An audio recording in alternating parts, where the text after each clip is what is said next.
In the heart of the neon nightlife of the underground black market of Qing City, a hooded young man amidst the crowded streets covertly observes his surroundings before entering a shop. He informs the owner about his intention to sell a kidney and also a cornea, both amounting to 27,500 yuan. As the shop owner marks the items being purchased, he questioned the young man if he was serious. Because in the past 6 months, the same person had already sold a kidney, a spleen, a gallbladder, a part of the liver, 1/3 of his liver, and a part of his small and large intestines. If he was to sell another kidney, he won't last for more than 2 days. Lying on the stretcher, the guy calmly stated that it was fine. To save his seriously ill sister, any sacrifice was worth it. The shop owner gave up on trying to advise the poor guy and picked up a huge butcher's knife. He raised it high in the air, and without hesitation, went through the procedure, causing our poor fellow to scream in agony. After that, the supposed deadman walking headed back home with a stick to guide his way. His eyes were covered with bandages. He removed the bandage and checked the people around. He smiled when he found out no one was paying enough attention to him to follow him. He then used a regeneration effect to heal his wounds. He also pulled out a stack of cash he got from selling his cornea and kidney, silently declaring that the money, including the money he'd saved, should be enough for him to pay for the job transfer ritual. He was laughing while continuing walking as it turned out that all his reasons were just a lie, and he couldn't believe someone believed that horseshit he made up. His name is Yi Lin, and he's a transmigrator, a textbook orphan, and he doesn't have a sick sister. For context, the world he transmigrated into was overflowing with spiritual energy, full of demons and beasts everywhere. There are also countless dungeon realms. As an orphan, surviving in this new world was really tough, until he discovered his unique ability, his body regeneration. No matter how severe his injuries were, his body can fully recover within minutes, and even missing organs or limbs can regenerate. He used his regeneration to sell his own organs to save up 100,000 yuan just to pay for the expensive class change fee.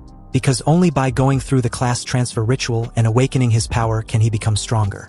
Only then can he stand firm in this perilous world and protect the ones he cares about, if he has any of course. And today was the big day for the class transfer ritual. When he arrived at the location, there was a group of 3 people who approached him, asking him why he had come. They knew him as a poor student, so they could not think of a reason why he could afford to attend the transfer ritual. Yi Lin held the lady's hand and spoke pitifully. "Miss Wang, in order to attend the transfer ritual, I had no choice but to take a class transfer loan." Of course, this was just a lie.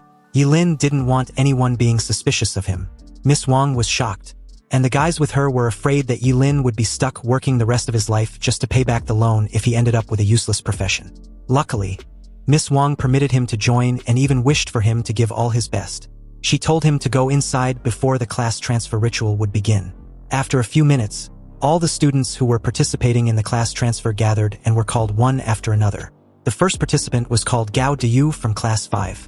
Some students behind him gossiped that he's also not from a rich family. When Gao Diyu reached the stage, the principal instructed him to place his hand on the golden ball and relax his whole body.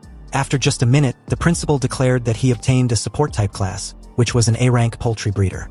The students then murmur that Gao Diyu will be a poultry breeder for the rest of his life. Don't get discouraged just because it's a support type class. There are only useless people, not useless classes, the principal stated calmly just to motivate Gao Diyu. The next student called was a lovely girl with an incredibly sexy figure, wearing a tight red dress and leather boots. She was Zhuge Nini, and everyone admired her so much. The moment she reached the stage, the principal then wished her luck. She thanked him and immediately placed her hand on the golden ball. A phoenix then appeared. The principal was surprised as it turned out Zhuge Nini got an SSS rank fire mage. Now, Arching City Academy can finally hold its head high, he added. The other students were also impressed, including Yi Lin.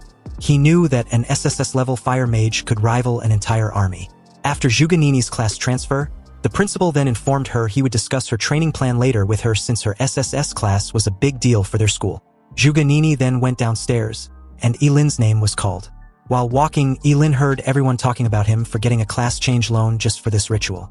Yi Lin slightly looked at Zhuge Nini and assured himself he was not going to be her or anyone's side character. Yi Lin positioned himself and put his hands on the golden ball. He has waited for this moment, wondering if he would still live a miserable life or defy fate. He was excited, waiting for his new class. Shockingly, a powerful azure dragon appeared. Yi Lin was shocked while staring at it, and a blue light wrapped his body, encasing him in a powerful glow. The students cannot believe that a student who got a class loan was lucky enough to get a powerful class. Zhuganini was also amazed, thinking that Yilin's class was another SSS rank. The principal was also glad, thinking that this was another anomaly.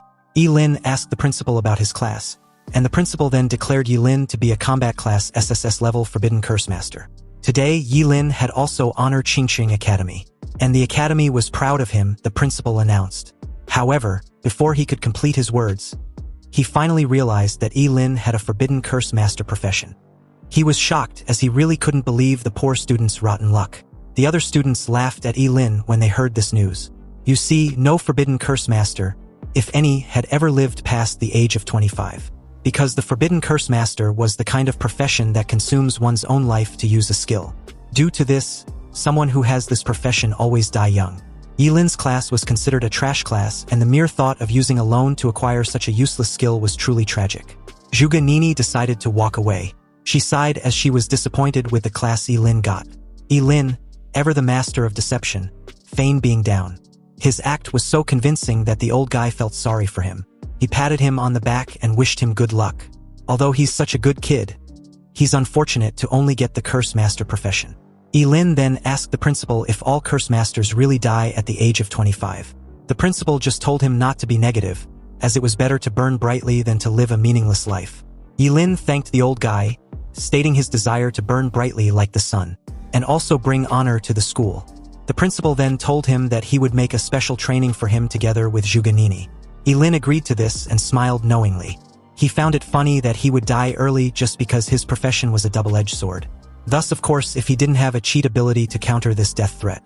This dying early thing for Curse Masters has got nothing on him and his immortality. After the class transfer, everyone decided to head back home. Yilin was planning to head straight back to his house. He was tired and wanted to have a good night's sleep. While walking, someone called him by his name. It was Zhuganini. She offered him to team up with her, as she believes that the more the Curse Master fights, the quicker they die. She told Yilin that her intention wasn't bad. She was just trying to help since they were classmates. However, Yilin refused to accept the offer.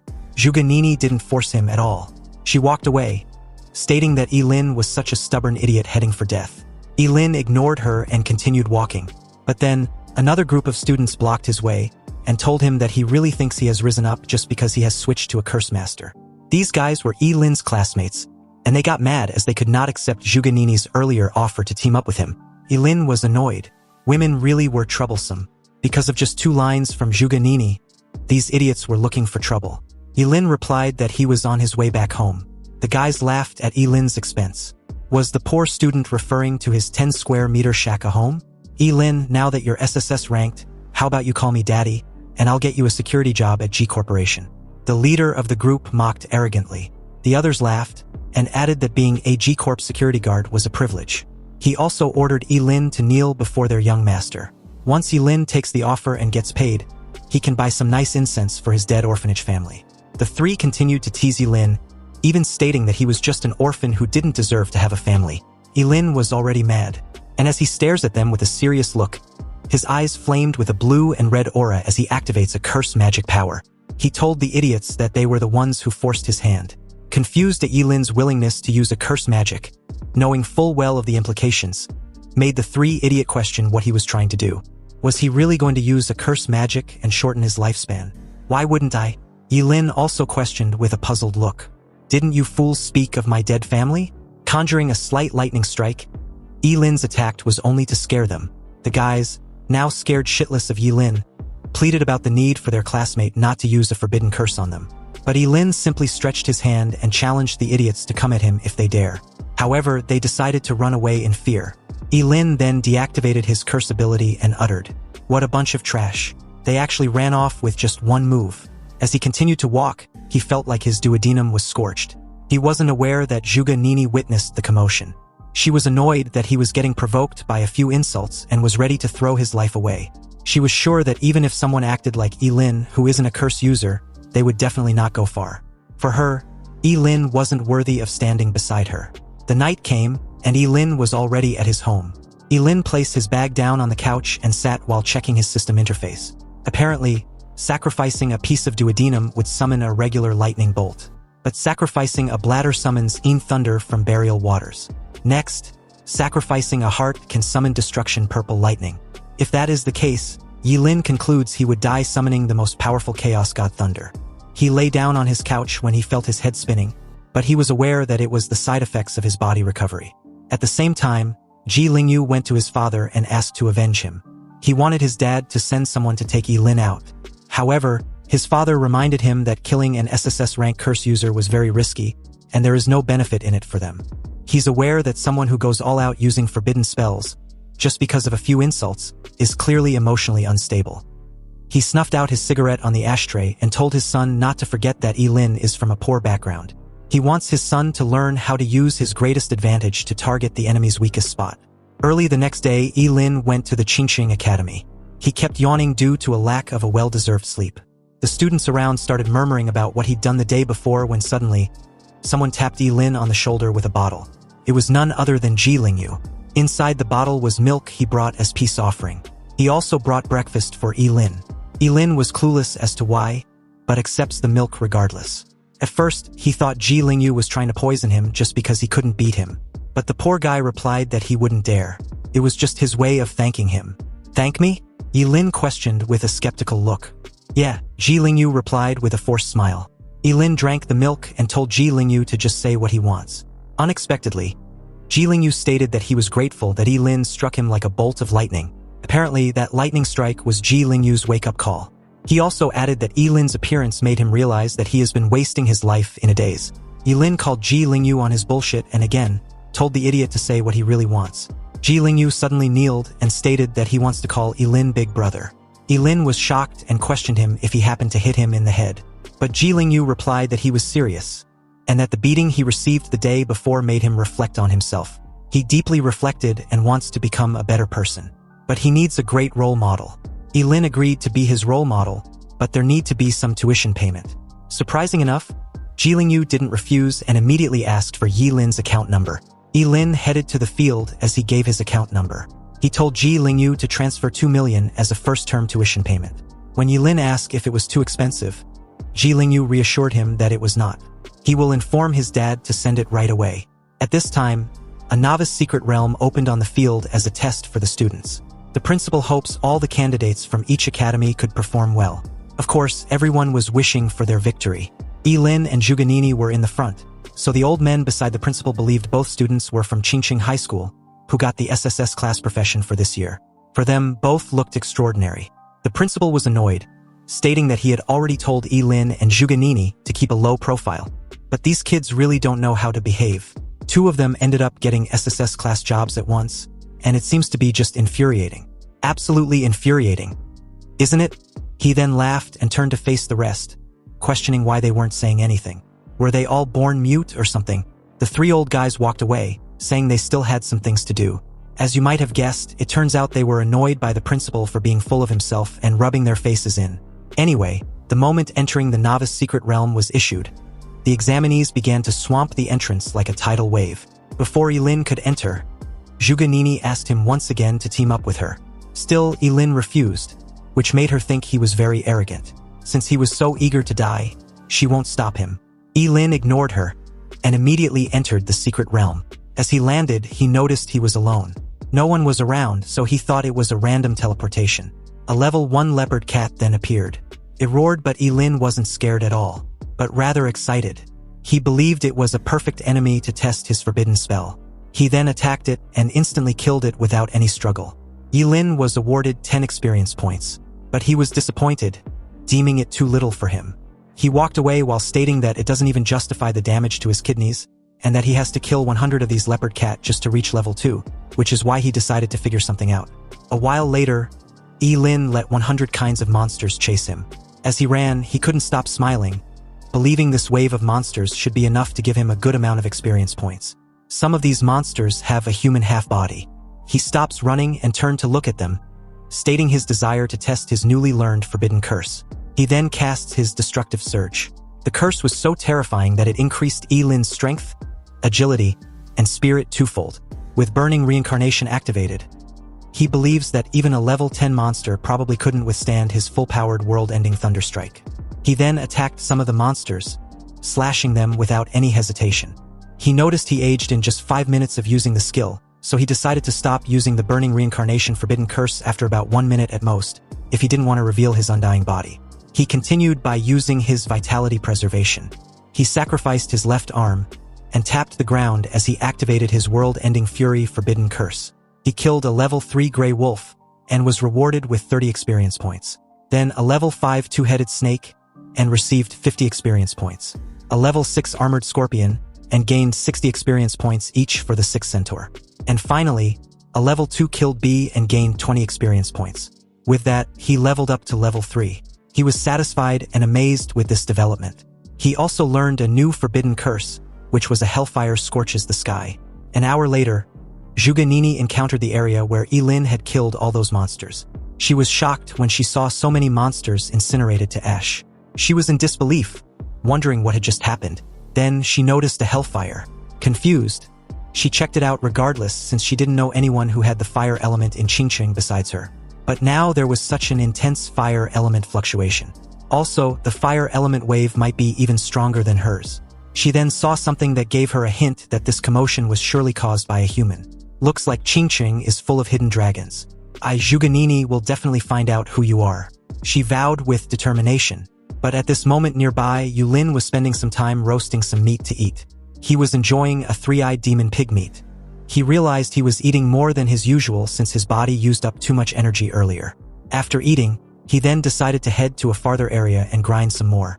When he was about to leave, Zhuge Nini suddenly appeared and called him. Yilin, what are you doing here? She asked. Yilin was annoyed that he'd ran into her. It was a hassle for him as he didn't want anyone to find out his secret. He smiled at her and replied that he was just casually roasting something to eat. Zhuge Nini then told him once more that a Forbidden Curse Masterclass was totally not suited for solo grinding. Yilin was annoyed when Zhuge Nini walked away, telling him it is too late for regrets now, and following her won't help him anymore. She really assumed Yilin was tagging along with her, so she told him she didn't have time to team up with him anymore. Yilin was thinking Zhuge Nini might be missing a few brain cells. Zhuge Nini, on the other hand, looked back at him and asked him if he had seen anyone else pass the area, and she stated that that person is extremely powerful, very skilled with fire element manipulation, and likely mastered Hellfire. Hellfire? Yeah, I saw him. He was a very handsome guy. He went that way, Yilin replied calmly. He knew he could not let Zhuge Nini cling to him, so he decided not to use the Hellfire spell anymore going forward. As Zhuge Nini continued walking, she blamed Yilin for wasting her time. Otherwise, she would have found the Hellfire user by now.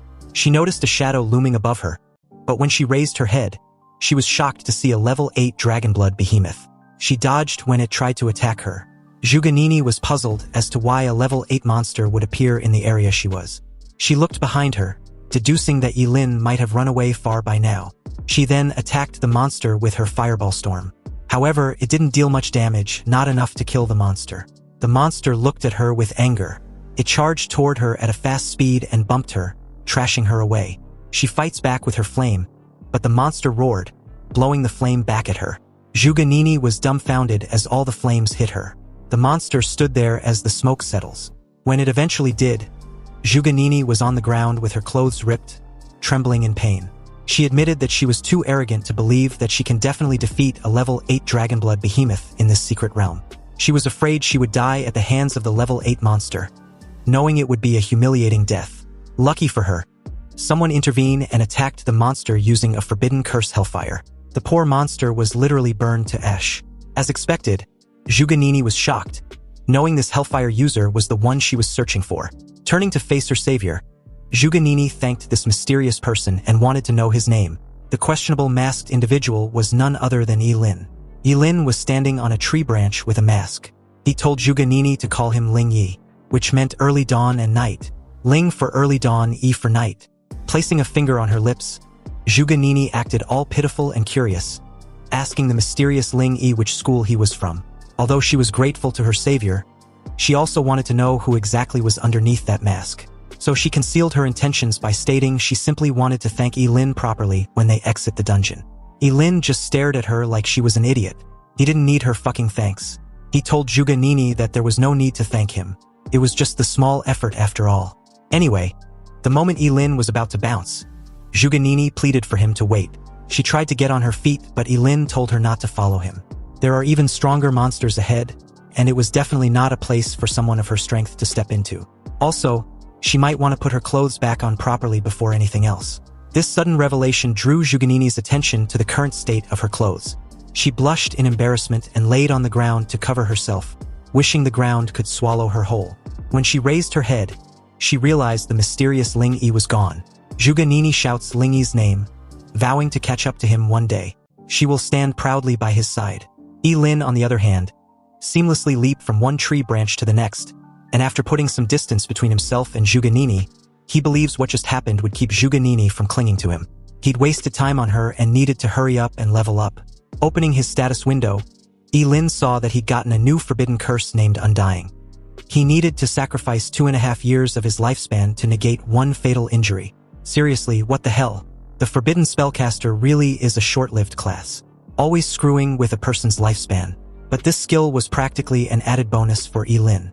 With this forbidden curse, Lin can negate one fatal blow. That also meant even if someone stabs him in the heart from behind, he wouldn't be bothered. What's more, with this, even forbidden curses that required sacrificing the heart or his freaking head, he can actively use them once. This was just too freaking good. Now, he can grind levels recklessly without restraint. Nobody can stop his leveling pace. 3 days later, which also happens to be the last day of the test, the old guys gather at the entrance of the novice secret realm. The principal of Qingcheng Academy greeted his old mates with his usual condescending demeanor. The short-hair man among them, Principal Su, questioned what the principal was showing off for. So what if he has 2 SSS rank job changers? Exactly, the other added. Level can be more important than class rank sometimes. The red-haired also agreed, adding that the highest record for Qingcheng's secret realm test was level 11, which still remained unbroken. He shifted his gaze towards Principal Su, stating that if he remembered correctly, that student was from Principal Su's Yutsai Academy. Principal Su replied that the red-haired principal was right. He also wondered if the record will be broken this year. The principal of Qingcheng Academy added that they will see. He believes his student can definitely surprise everyone. Just then, someone unexpected suddenly appeared at the scene and greeted the principals. He asked if he could join them. This person was Zhuge Qianxing, Juganini's father. Surprised to see Zhuge Qianxing, Principal Su stated that it had been a long time. The principal of Qingcheng Academy added that it was an honor. After all, Zhuge Qianxing was their school's astrologer. With pleasantries out of the way, Zhuge Qianxing asked about his daughter, wondering if she caused any trouble for the principal. Seeing how Zhuge Qianxing dotes on her daughter, the principal replied calmly, "No, not at all. Juganini is the pride of our Changxing Academy." But just then, they noticed someone coming out of the dungeon. The time for the dungeon wasn't up yet, but someone was already coming out. The principal of Qingcheng Academy deduced that the person must be injured. This person turned out to be none other than Juganini, who greeted the principals and was surprised to see her father. Her father wanted to know the reason why she came out early, and her principal wanted to know the level she was at. Juganini calmly stated that she was at level 12, which shocked all the principals present. With the record broken just like that, her principal was very proud. His student was worthy of being a fire mage. Zhuge Qianxing approached her daughter and stated that she was too willful. After all, if she had stayed inside the dungeon and grind some more before coming out, she would have definitely shot up to level 13. Juganini replied her father that the dungeon just became too boring. It took her ages to find monsters around level 10, and the experience reward was also pitifully small. But in all honesty, the real reason Juganini came out early was to find Ling Yi. Being the first to come out meant she could see everyone who comes out afterward. Meanwhile, back inside the secret realm, Lin suddenly sneezed heavily like he already had a cold. He found this behavior strange since the area he currently wasn't cold. So why did he suddenly sneeze like that? Was someone cursing him? With level 10 area monsters all gone, could it be that he grind too hard? It looks like he needs to expand his search range. Lin raised his hand and decided to try out another new forbidden curse he'd learned, instantaneous range. This forbidden curse casting sacrifices an organ based on the organ's importance. He can also gain agility with its maximum being 10 times extra agility of an hour duration. Lin spared no time activating this forbidden curse of 10-time agility, sacrificing his kidney. The feeling was awesome. Even a level 50 assassin couldn't possibly have such speed. Moving like a bolt of lightning, Lin made an insane dash forward, creating a sonic boom and destroying everything in his path. He was so fast that before a 3-headed storm mantis monster felt his presence, it was too late. Lin sacrificed his bladder, summoning a bolt of lightning which incinerated the monster into ash. This forbidden spell was the Ashen Fierce Thunder. Back at the entrance of the novice secret realm, many students exit the dungeon in droves, some in excitement, and others in fear to finally escape with their lives. However, all this while, Zhuge had been patiently waiting at the entrance, hoping to see Ling Yi. But after a long while, she found it strange that he hadn't appeared yet. There was only 5 minutes left, and all the candidates who had completed the test were asked to return to their designated school area. With the test ending soon, it looks like the highest record this year would belong to Zhuge. This meant that Qingqing Academy got really lucky this year besides the acquisition of 2 SSS rank students at a go. But speaking of Qingqing Academy's SSS rank students, the other had yet to exit the secret realm, right? The countdown time had 3 minutes left, and the moment Zhuge heard this, she wondered if she had perhaps missed her target exiting the dungeon. But after briefly thinking it over, she found it to be impossible. She had been staring at the dungeon's entrance the moment she got out. In that moment, the entrance of the secret realm began to shimmer with a golden glow, indicating that someone was coming out. Seeing this, Zhuge was certain it must be Ling Yi, but was surprised when it turned out to be her classmate Yilin. Shocked, she asked why. Why was it Yilin? Yilin was puzzled with this stupid question. The time was up, so of course he had to exit the dungeon. Was there a problem? Zhuge got over her initial shock and began to walk away. She told Yilin that he was a coward and should stay away from him. Hearing this, Yilin gritted his teeth in annoyance. Seriously, what's wrong with this bitch? Was she a psycho?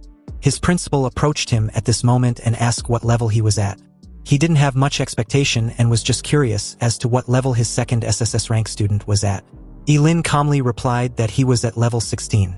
The crowd present was stunned. You see, leveling up from 1 to 16 requires a total of 120,000 experience points. And the highest level monster in the novice secret realm was level 10.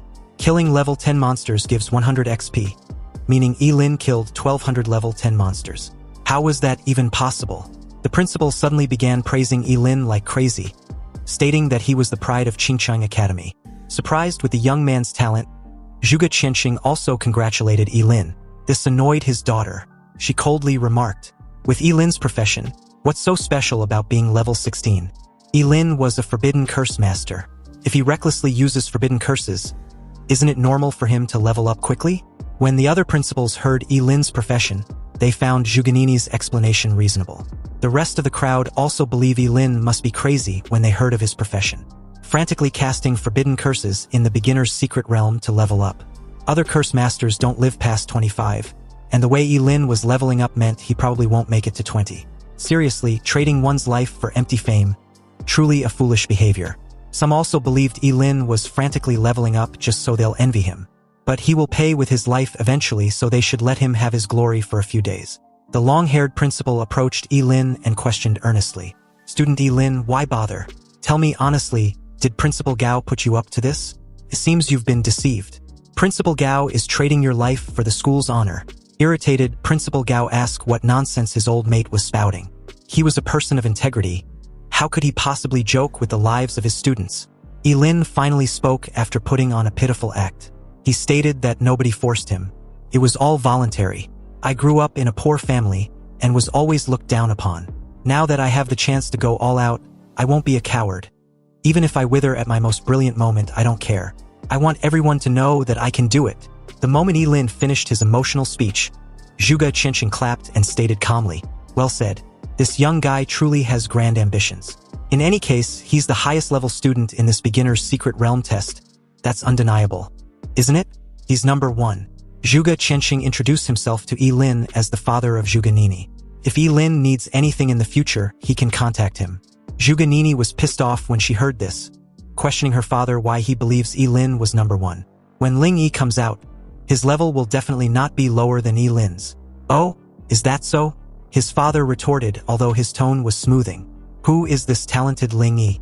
Hearing this question, the principals began asking themselves if any of them had a student by that name.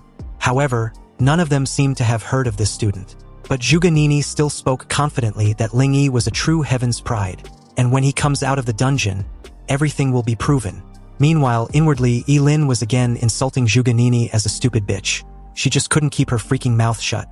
Having enough of this farce, Yilin said his goodbye to Principal Gao and Zhuge Qianxing before taking his leave. He wanted to go home and rest well.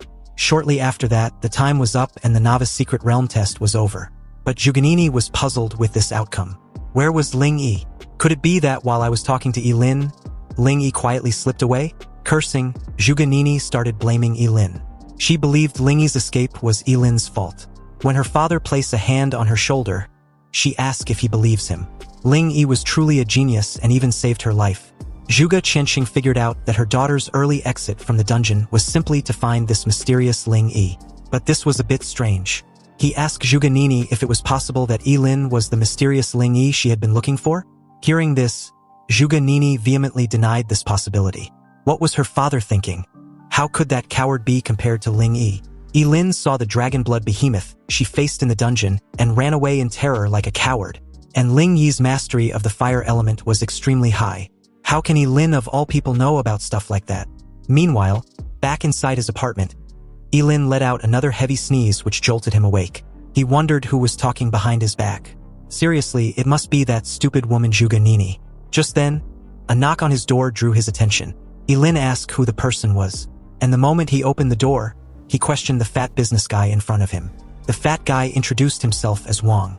Mr. Wang, the manager of Qingcheng Brain King Oral Liquid Limited Company. He had been searching for Yilin for a while, and now he'd finally found him. The moment Yilin led Mr. Wang inside his apartment, he questioned what he was there for. Mr. Wang replied that he's got good news for Yilin. He heard Yilin successfully changed profession and even broke the highest level record in Qingcheng's beginner's secret realm. So his company was sincerely inviting him to endorse their product. Of course, the remuneration will definitely be substantial. Yilin asked how much exactly was substantial. Mr. Wang raised 3 fingers which implied 3 million. He hands Yilin a tiny bottle, telling him to try it. It was the company's new product, a Brain King oral liquid, and not only does it nourish the brain and enhance intelligence, but it also promotes cell regeneration. Consuming 1 bottle and a person would feel several years younger. Also, this century-old enterprise had a 10 times refund guarantee if the drug is proven ineffective. Yilin should try it. Yilin opened the cap of the bottle, knowing full well 3 million was worth several of his kidneys. It looks like fame really does pay. He drank the content in the bottle, which tasted a little sweet. Then he suddenly felt dizzy. Yilin passed out immediately after. Lying in his couch, Mr. Wang called someone on the phone and told the person that Yilin drank the content in the bottle. He prepared backup plans, but they weren't even needed. It seems Yilin was a simple fool. Mr. Wang was ordered to bring Yilin over. A while later, deep into the night at an unspecified location, inside an abandoned warehouse, Mr. Wang had successfully brought Yilin to his boss. Although he doesn't understand why his boss was going through such lengths from a mere student, he knows he didn't have the right to ask questions. His boss, who happens to be the shop owner in the black market Yilin used to sell his organs to, told Mr. Wang to leave. Without his orders, no one should be allowed in.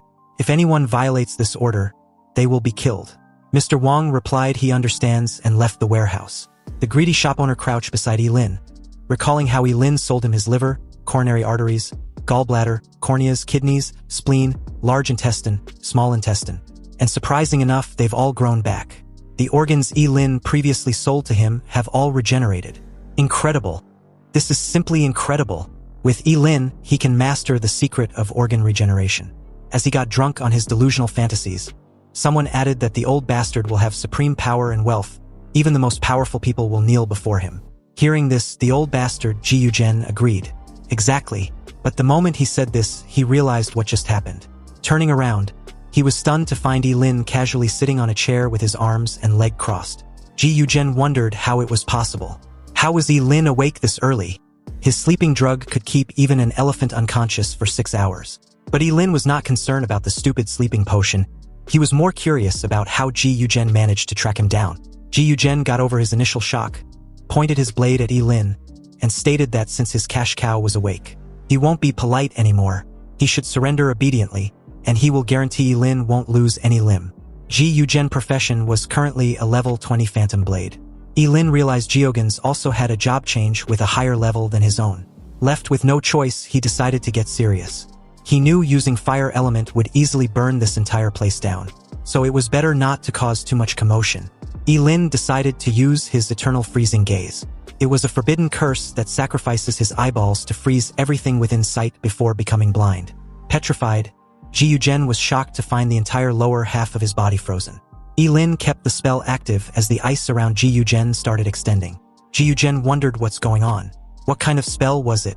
He plunged his blade into the ice around him, but was unable to break it.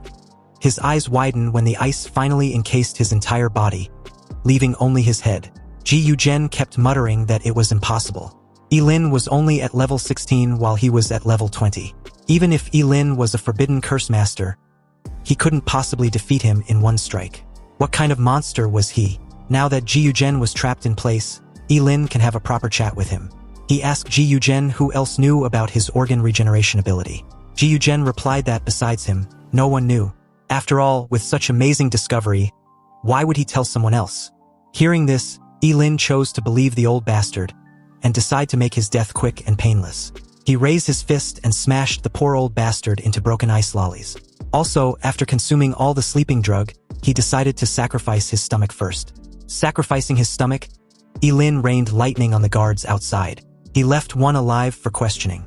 The poor fatty didn't want to die, so the moment Lin asked who was his boss behind the scenes, he initially tried to reason with Lin that he couldn't say, otherwise he would be killed.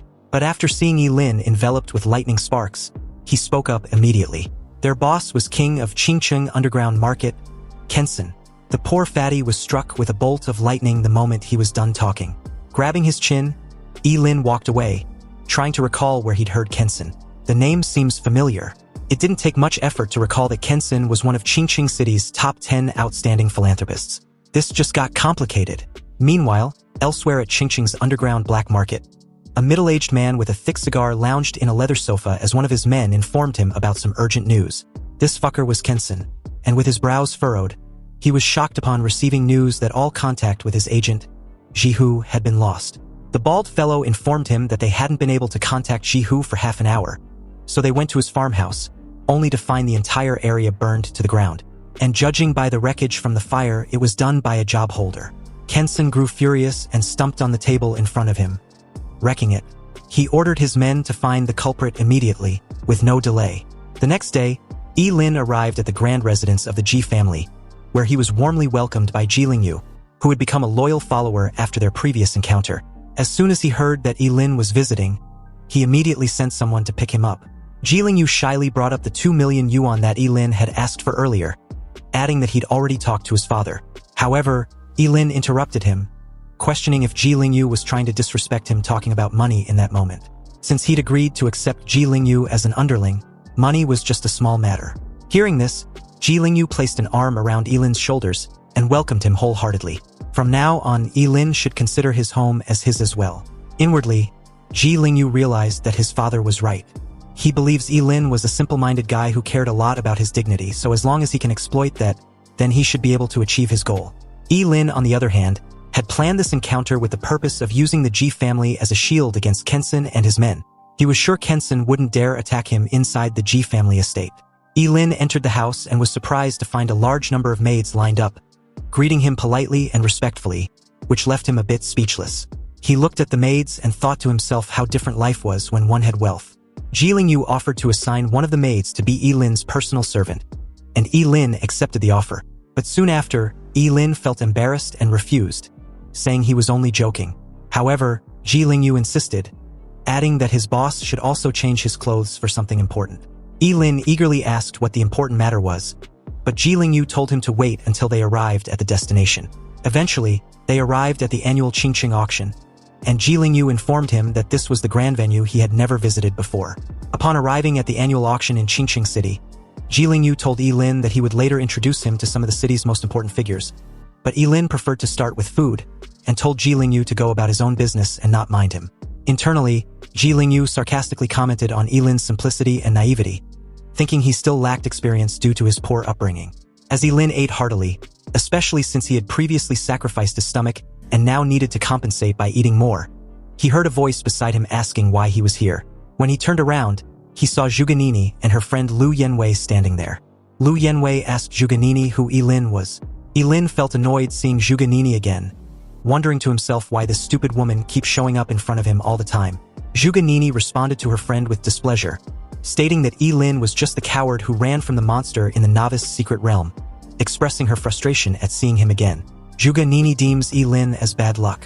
Lin smirked inwardly, wondering what Zhuganini's face would look like if she discovered he was actually Ling Yi, the very person she admires deeply.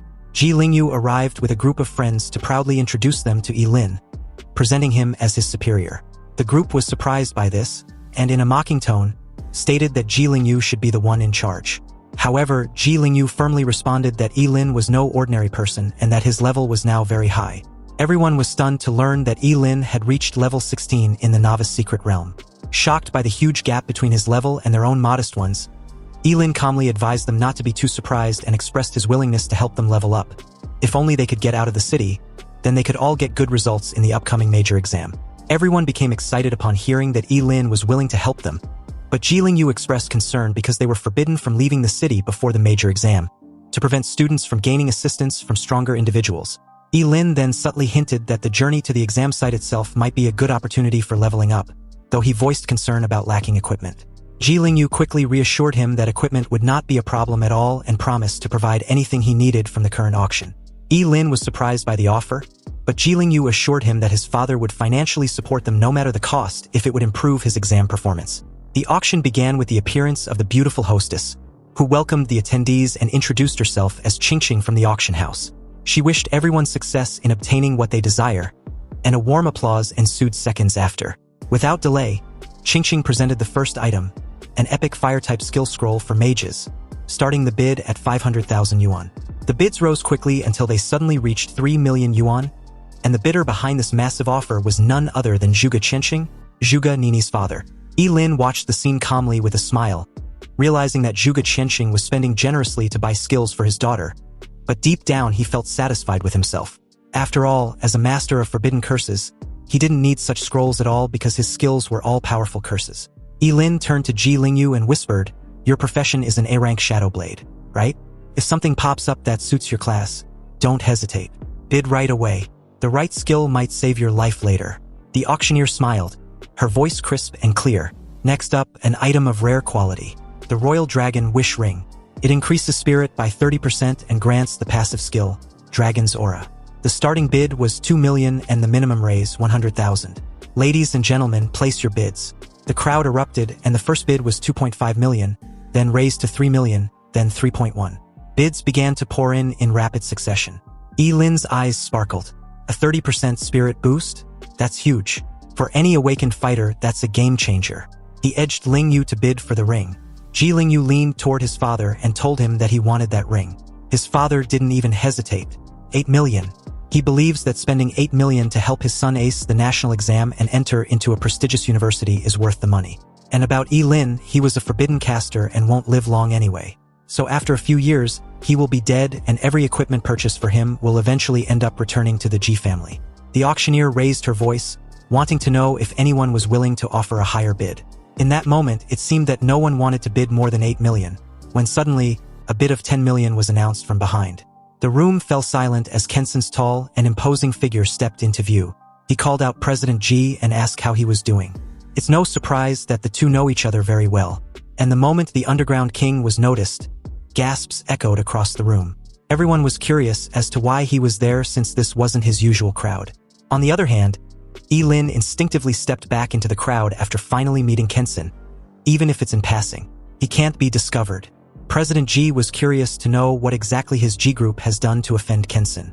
Kenson chuckled darkly and narrowed his eyes as he points a finger at President Ji. Kenson stated that President Ji had his men killed, and now he wants him to be polite about it. President Ji stayed calm and replied that he doesn't know what Kenson was talking about, but if he was looking for a fight, then his G group was not easy to bully. He then bids 12 million. Kenson's face twisted into a smile. He'd received the message loud and clear. They'll see who lasts until the very end. On his way out, he muttered to his assistant if he'd verified the car from the warehouse. The guy nodded and replied that there was no doubt that it was from G Group. They followed it straight back to G family's villa that evening. Kenson's face darkens upon this confirmation. He coldly stated that President Ji shouldn't blame him for what he's about to do. Moments later, the Royal Dragon Wish Ring was sold for 12 million. President Ji offered Yi Lin the ring and asked if he likes it. Yi Lin replied that he does and thanked him. Ji Lingyu leaned over and asked his father who Kenson was. His father replied that Kenson was the underworld king who's been trying to go legit. But now he'd suddenly set his eyes on their family's empire. Kenson didn't look like the type of guy to make idle threats, so Lin warns President G that although the G group was powerful and often attracts unwanted attention, it wouldn't hurt to stay alert and being careful. Hearing this, President G agreed. The Emperor Dragon Rui Ring increases spiritual attribute by 30%. The user of the ring was blessed by dragon energy, and their luck will increase by 10. Lin slipped the ring onto his finger and got a rush of energy surged through him. His spirit stats shot up by 30% and his luck also increased by 10. Excited, he assured President G not to worry. Even if he had to force his son, he will make sure Ji Lingyu gets into a prestigious academy. President G chuckled, stating that they were all family now, so Lin did not need to be overly formal. He and his son were practically brothers. Whatever equipment Lin likes, he should just tell him. Throughout the night, President G kept bidding like crazy. Ji Lingyu was completely exhausted when the auction came to an end, and it seems his father cleaned up this year's auction. Anything that caught Lin's eye, they placed their bid without question, racking up several precious items. Items like the Azure Thunder Ring boosts spirit by 15% and increases the power of all lightning-based skills by 20%. The Molten Moon necklace had 200 spirit bonus for mental-based casters. The Twin Yin-Yang bracelet gives 40 spiritual attributes, and wearing it unlocks both Cycle of Duality and a passive healing factor that rapidly heals injuries over time. Lin's eyes sparkled, knowing full well that even if someone sees him regenerating, he now has a solid excuse.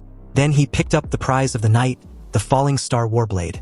It has a 300 increase in strength, and under starlight its power stacks over time with an additional 100. Lin nearly shivered in excitement.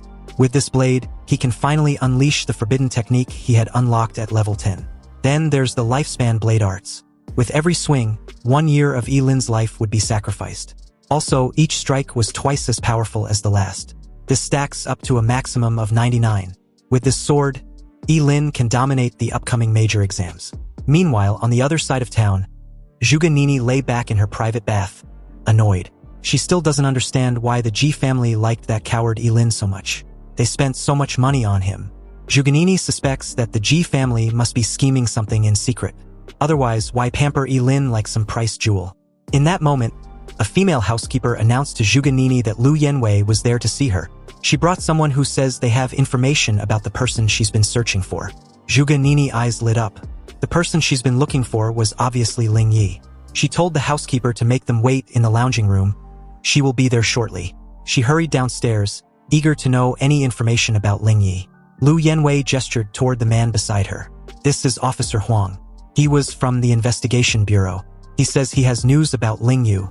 Officer Huang nodded politely and confirmed this. But he's afraid it wasn't good news. Zhuge Nini's heart skipped and questioned what Officer Huang meant. With a serious expression, Officer Huang showed Zhuge Nini something on his phone. A farmhouse outside Qingqing was burned down and there were several casualties. They also found traces of hellfire at the scene. And based on Zhuge Nini's previous description, they suspect the culprit might be the mysterious Ling Yi Zhuge Nini mentioned. The Bureau would like her to assist in the investigation. Hearing this, Zhuge Nini immediately jumped to Ling Yi's defense, shouting that he wasn't a killer. He saved her life. Zhuge Nini was not having it, and no one could make her believe that Ling Yi was a murderer without real evidence. Besides, why would a murderer risk his life to save her back then? Lu Yanwei quickly moved to calm her friend, and Officer Huang continued calmly. He understands her reaction, but the statement she gave was that Ling Yi used hellfire to obliterate an 8th-tier beast with a single attack. But during their investigation, there was no trace of anyone named Ling Yi. However, there's one individual who caught their attention. Officer Huang's tone dropped lower, and based on what they've gathered, this person may very well be her mysterious Ling Yi. Officer Huang added that their investigation also showed a high possibility that Lin was Ling Yi. Zhuge Nini's eyes widened as the words sank in, but she immediately rejected this possibility. Lin, that coward? No way. That guy always run away at the sight of danger. How can that coward be Ling Yi? And besides, Lin wasn't capable of using hellfire. Activating his lie detection skill, Officer Huang's pupils shimmered with a faint blue light. He asked Zhuge Nini if she was absolutely certain. Without hesitation, Zhuge Nini answered that she was sure. She was the only one who's ever seen Ling Yi with her own eyes, and there was no way that coward could be Ling Yi. Officer Huang had never been wrong with his lie detection, so it seems Zhuge Nini was telling the truth. Lin might not be their suspect after all. He nodded politely and thanked Zhuge Nini for her cooperation. If anything else comes up, she should inform him immediately. Meanwhile, Lin had other priorities. It was time to test his new gear. Ji Lingyu led him to the official Awakened Association Center, the central training facility in Qingcheng. A receptionist welcomed them and questioned if they would like to conduct a training for that evening. Ji Lingyu confirms this, adding that his boss wants to test his new equipment. Hearing this, she asked Yilin what his level was. Yilin replied confidently that he was level 16. The lady then explains that the facility has standard training room for under 20 awakeners, priced at 100,000 yuan per hour. It also includes basic force analysis and mana calibration. Yilin told her he wanted a training room for level 40 or below. The receptionist was stunned for a moment, then nodded in understanding. Ji Lingyu waited outside as the receptionist led Yilin into the training room.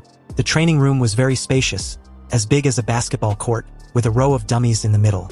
According to the lady, the training room was made of special materials and was built by an SS-level builder. It can withstand the full force attack of job changers below level 40. This also applies to the dummies. It's extremely difficult for job changers below level 40 to leave marks on the dummies. The moment the door was locked, Yilin walked around and carefully checked the training room, and after confirming that there were no surveillance cameras, he visibly relaxed, then drew out his falling star warblade. Yilin made a dash forward, deciding to try Yangshuo sword technique, which consumes a year of his life with every strike. Yilin leaped high in the air, grasped the falling star warblade tightly, and instantly entered a mysterious state. The moment he swung the sword, his eyes became firm and deep.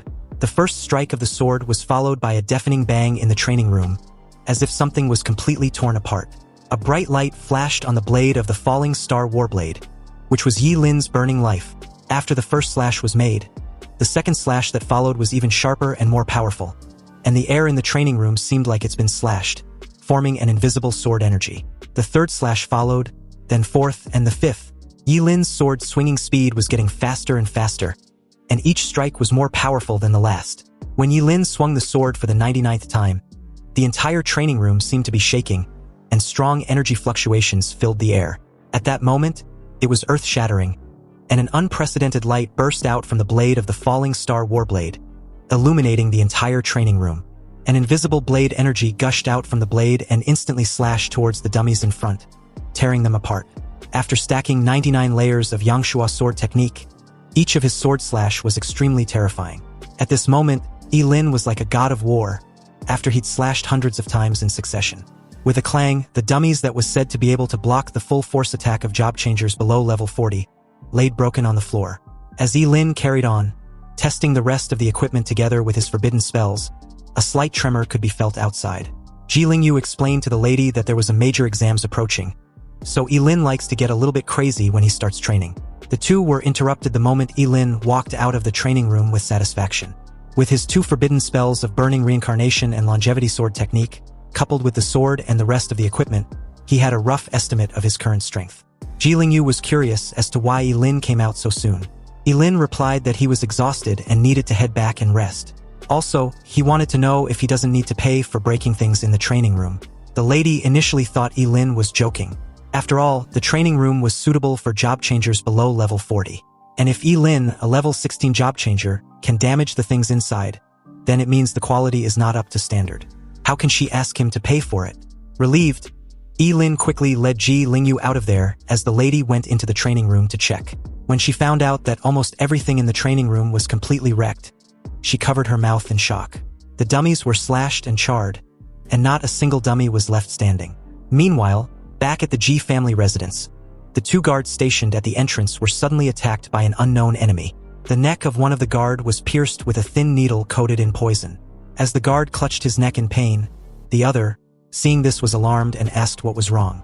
Unbeknownst to him, a pair of hands suddenly emerged from the shadows behind him, and just like that, his neck was snapped horribly from behind. Screams and bloodshed followed shortly after as the scene pans to President Ji, who was currently at his study when he heard all the commotion outside. He wondered what was going on. But just then, the old housekeeper, a bit bloodied and bruised, opened the office door and told his master to run. He was about to explain when suddenly, a knife stabbed into his body along his lower back. He screamed in pain as his vitality quickly slipped away. The person responsible for this massacre finally came to view, and it was obviously none other than Kenson.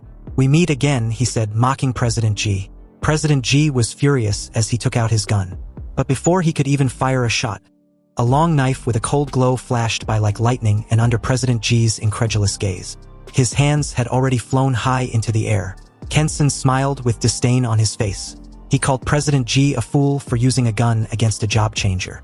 Seriously, was he having a brain glitch or something? You see, guns were okay in dealing with those who had just successfully changed jobs. But once their strength reached level 30 or above, guns were no different from toys in front of them. Kensen raised his sword and was ready to kill President Ji when suddenly, one of his men rushed over and informed him that the two boys were not at the villa. Although Kensen was annoyed upon hearing this, he decided to let President Ji live a little longer. After all, killing him would be equivalent to cutting off Ji Lingyu's weak spot. But if he doesn't annihilate everything about the Ji family, they will eventually come back and seek revenge in the future. Kensen plans to use President Ji to lure these two boys out and then eliminate them together. In less than half an hour, all the people in the Ji family villa, except Ji Lingyu's father, turned into cold corpses. When Ji Lingyu and Yi Lin returned to the residence of the Ji family, they instantly felt that something was off. The guards stationed outside were missing, the entire villa was eerie quiet, and even the lights were off like there was a power outage. Yi Lin suddenly smelled a strong stench of blood and immediately rushed inside with a sense of dread. He told Ji Lingyu to prepare himself mentally as he switched on the lights. Ji Lingyu was stunned, staring at the horrifying scene. The bodies of the job changers and servants hired by the Ji family were everywhere, with broken limbs and arms scattered all over the ground. Many people had fear written all over their faces, as if they had encountered the most terrifying evil spirit before they died. Ji Lingyu took a few steps back, his face ashen as he tried to deny the reality. They must have entered the wrong place. This wasn't his home.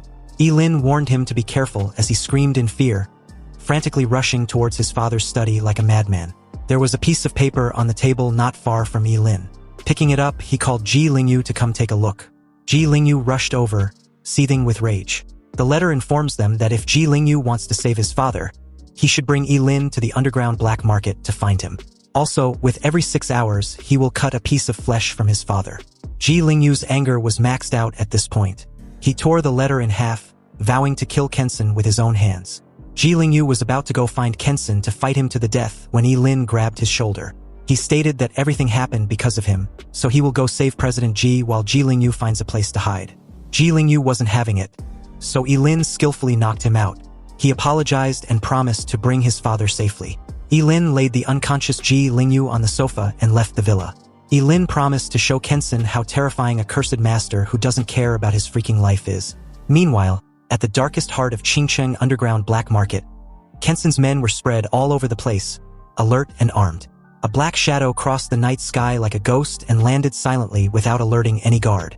Yi Lin was wearing black clothes and black shoes, and his face was wrapped in black cloth. Yi Lin completely blended into the night. Although the guards were many, if he could sneak in quietly and catch Kensen off guard, he might actually have a chance to kill him without any fuss. But just when Yi Lin was thinking about this, the next second, one of the guards suddenly turned in his direction, staring directly at him. Shocked, Yi Lin couldn't understand how. He had hidden perfectly, so why was he discovered so easily? The leader pointed his gun arrogantly at Yi Lin and informed him of the hidden camera above his head, also questioning which era Yi Lin was from to be hiding in the shadows like that. Apparently, the entire place had surveillance cameras with infrared night vision. Sure enough, Yi Lin was still a little careless. But it doesn't matter as long as he kills all these people. The guy told him that their boss had been waiting for him. As 3 of the guards approached him, Yi Lin, seeing no point in silently sneaking in, decided to just rush in directly. Since Ling Yi has already taken a lot of blame for his misdeeds, he was not afraid of him taking the blame for the assassination of Kensen as well. But this obviously needed to be under the premise that no one present could escape alive from the underground black market tonight. Otherwise, the secret of his immortality will be exposed. Also, since he's been discovered, he felt no need to disguise himself anymore. Yi Lin removed the mask covering his face and began to perform intricate signs with his left hand leisurely hidden from view. Then, very abruptly, he activated a forbidden spell, the Burning Reincarnation. With the support of 5 pieces of equipment with mental power boost, coupled with his own astonishing 1088 points, Yi Lin's mental power was currently at 2,176 points after activating the burning cycle. At this moment, the group, who had no idea what kind of terrible monster they were facing, saw a line of blazing fire gushed out from Yi Lin's palms. The purple-red flames was so terrifying that it seemed to be able to burn everything in sight. Seeing this, the 3, already aware of Yi Lin's troublesome nature, immediately opened fire. However, the shots fired were dodged by Yi-Lin with ease even though the bullet were ineffective against him. Activating another forbidden spell, the fire of karma burning the sky, Yi-Lin sacrificed his left kidney this time around since the right one just grew back. With the blessing of this terrifying mental power, this karmic fire that burned the sky seemed to light up the entire night sky. And the flames spread extremely quickly and engulfed all of the group in a blink of an eye. All the screams, wails, and cries for help were swallowed up by the flames, leaving only the crackling sound of the burning fire. The remaining 2 guards charged forward, deciding to attack from the flank. But before they could even comprehend what just happened in the next few seconds, Yi-Lin, performing the fleeting dance technique, maxed his current speed and was upon them in an instant. He grabbed the 2 by their faces with the blazing flame gushing out from his palms. Then shortly after, their entire body was engulfed in a sea of flames. After wailing a few times, the 2 died a painful death, leaving their charred remains. Yi-Lin dashed out of the blazing flames without a backward glance, silently vowing to show Kensen that his master had arrived. The moment Yi-Lin got close to the main building, the door was blown off to bits as the air suddenly became violent, gathering together to form 2 sharp wind blades which cut through the night sky and head straight towards Yi-Lin. Fortunately, with Yi-Lin's quick and nimble movements, he was able to dodge with little effort. He was also quick to notice that the attack was from a wind type awakened, obviously a job changer above level 30. At the entrance, 2 job changers were patiently waiting for him. The swordsman mocked Yi-Lin and called him a bastard for daring to come there alone. Wasn't he afraid for his life? Hearing this, his fellow spearmen laughed and reminded the swordsman that their boss wanted Yi-Lin alive. The swordsman assured his brother not to worry because he doesn't intend on killing Yi-Lin. He will just have some fun with him as a warm-up. On the other hand, Yi-Lin drew his falling star warblade, and in a cold tone, warned the 2 about their rotten luck. They were about to face him with his sword. The moment Yi-Lin unsheathed his sword, the curse spell of the life sword was naturally activated. He told the 2 to come at him so he can see how many times he can slice them up. Activating his wind magic, the dragon pistol, the spearman launched toward Yi-Lin, promising to wipe that arrogant expression off his face. Yi-Lin blocked the attack and countered with his first sword. The moment he did, the swordsman suddenly appeared behind him with a powerful wind blade strike. Luckily, Yi-Lin's fleeting dance was faster, so he was able to dodge and even counterattack with his second sword slash. Although Yi-Lin was fast, his counterattacks were weak and could only manage to scrape their skin. The 2 mocked Yi-Lin for his mediocre skills. However, Yi-Lin, fully aware of the 99 stacking effect of the Yangsho sword technique, told the 2 to be patient. They will soon learn of his sword skills. His third sword was blocked by the spearman, then the fourth sword slash was blocked by the 2 simultaneously. But at this point, they began to notice something strange. Yi-Lin's attacks had become powerful and were difficult to block. On top of that, his swordsmanship was also becoming sharper and profound. The 5th sword soon followed with a deafening clunk, then the 6th sword and the 7th sword. On the 8th sword strike, the force was so powerful that it shattered the swordsman's weapon and trashed him a couple distance away. Shocked and alarmed, the spearman called out to his brother in panic. Faced with the blessing of just the 8th level of the Yangsho sword technique, neither of them had the power to resist. Yi-Lin, really feeling the intensity of the 8th strike, grabbed his chest in pain. But as he approached the spearman with an evident killing intent, the guy questioned him about what kind of sword technique he used, and how it was even possible that it became more and more powerful with each strike. Under the reflection of the wind blade, Yi-Lin's expression looked extremely cold as he replied that the guy didn't need to know. The sound of a sharp blade cutting flesh was heard as blood spurted out like a fountain. Yi-Lin killed the guy with a casual slash of his sword, and as the guy's lifeless body drops to the ground, his brother let out a gut-wrenching roar, calling Yi-Lin a devil. He wasn't human and will die a miserable death. Hearing this, Yi-Lin gave him a cold look but said nothing. He activated the burning reincarnation curse spell and made a quick work of the guy, incinerating him into a charred steak as his wails got swallowed up by the flames. Yi-Lin walked away with an aura of superiority, coldly reiterating his earlier statement that no one there could leave alive.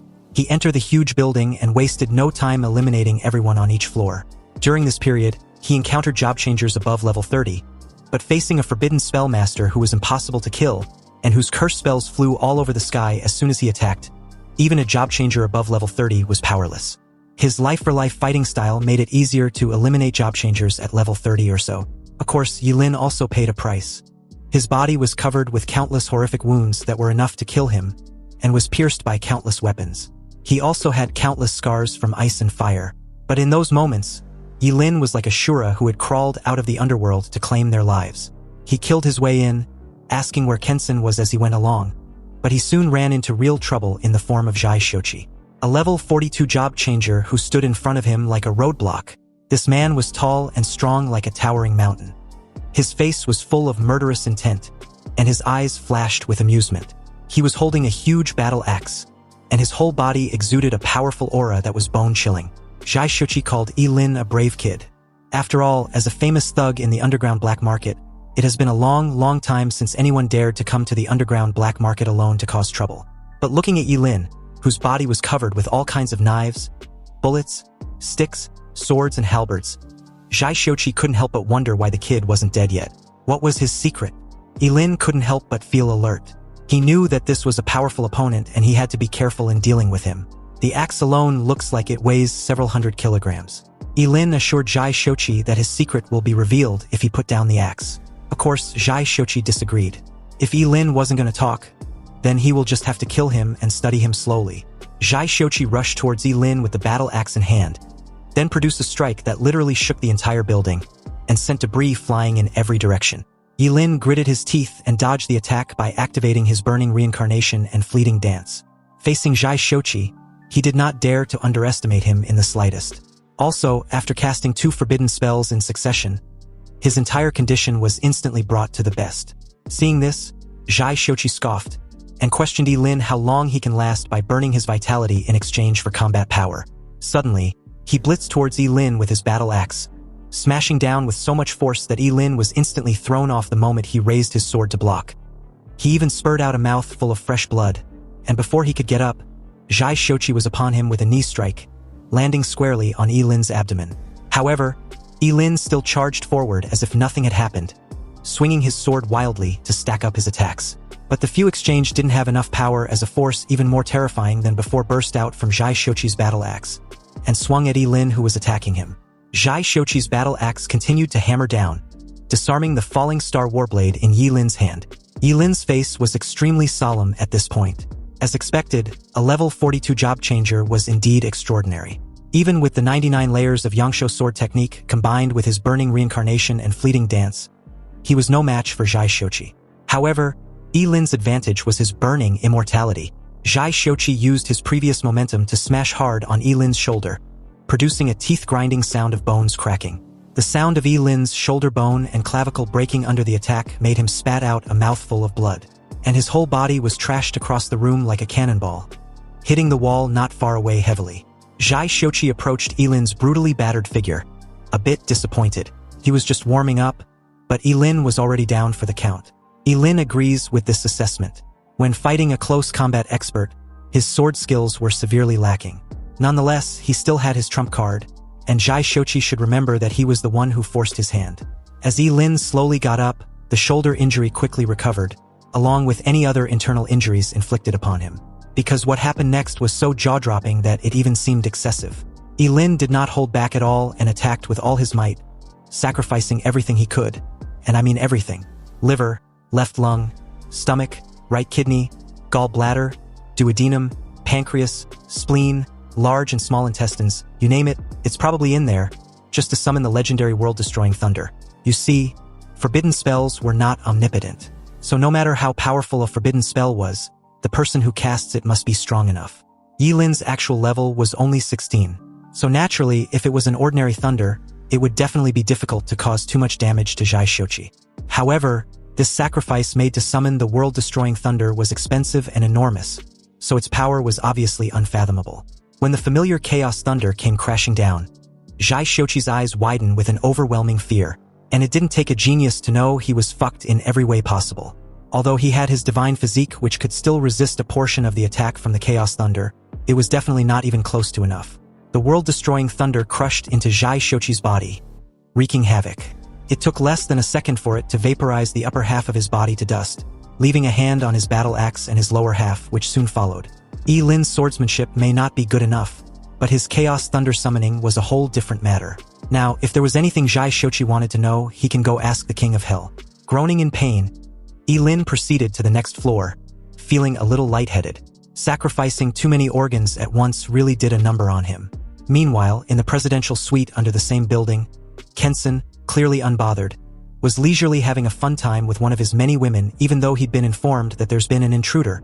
He believes Zhai Shochi, being a mini-boss, was more than enough to deal with whichever nutcase dares to come to his domain, after the intruder happens to defeat all the men in the building, of course. Anyway, the important matter at hand was whether his little plaything wants to have a taste of something delicious he's got for her. The woman, Miss Chen, caught on what Kensen was implying and was fully on board. But before the two could get all naughty, Lin barged into the suite like an enraged bull, and like a Kensen's personal cockblocker, he spared no time demanding where President Ji was.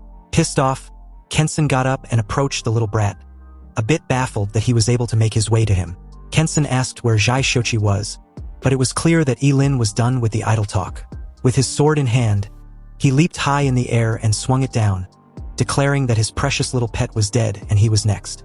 Kensen just laughed at the sheer audacity of this little brat, and casually grabbed the sword with his bare hands. After all, he wasn't the underground king of Qingcheng for show, and there was a long list of people wanting to kill him, but unfortunately, Lin wasn't worthy. Kensen then grabbed Lin by the neck and spared no time exerting his dominance. He told Lin to learn an important lesson to never fuck with him in his next life.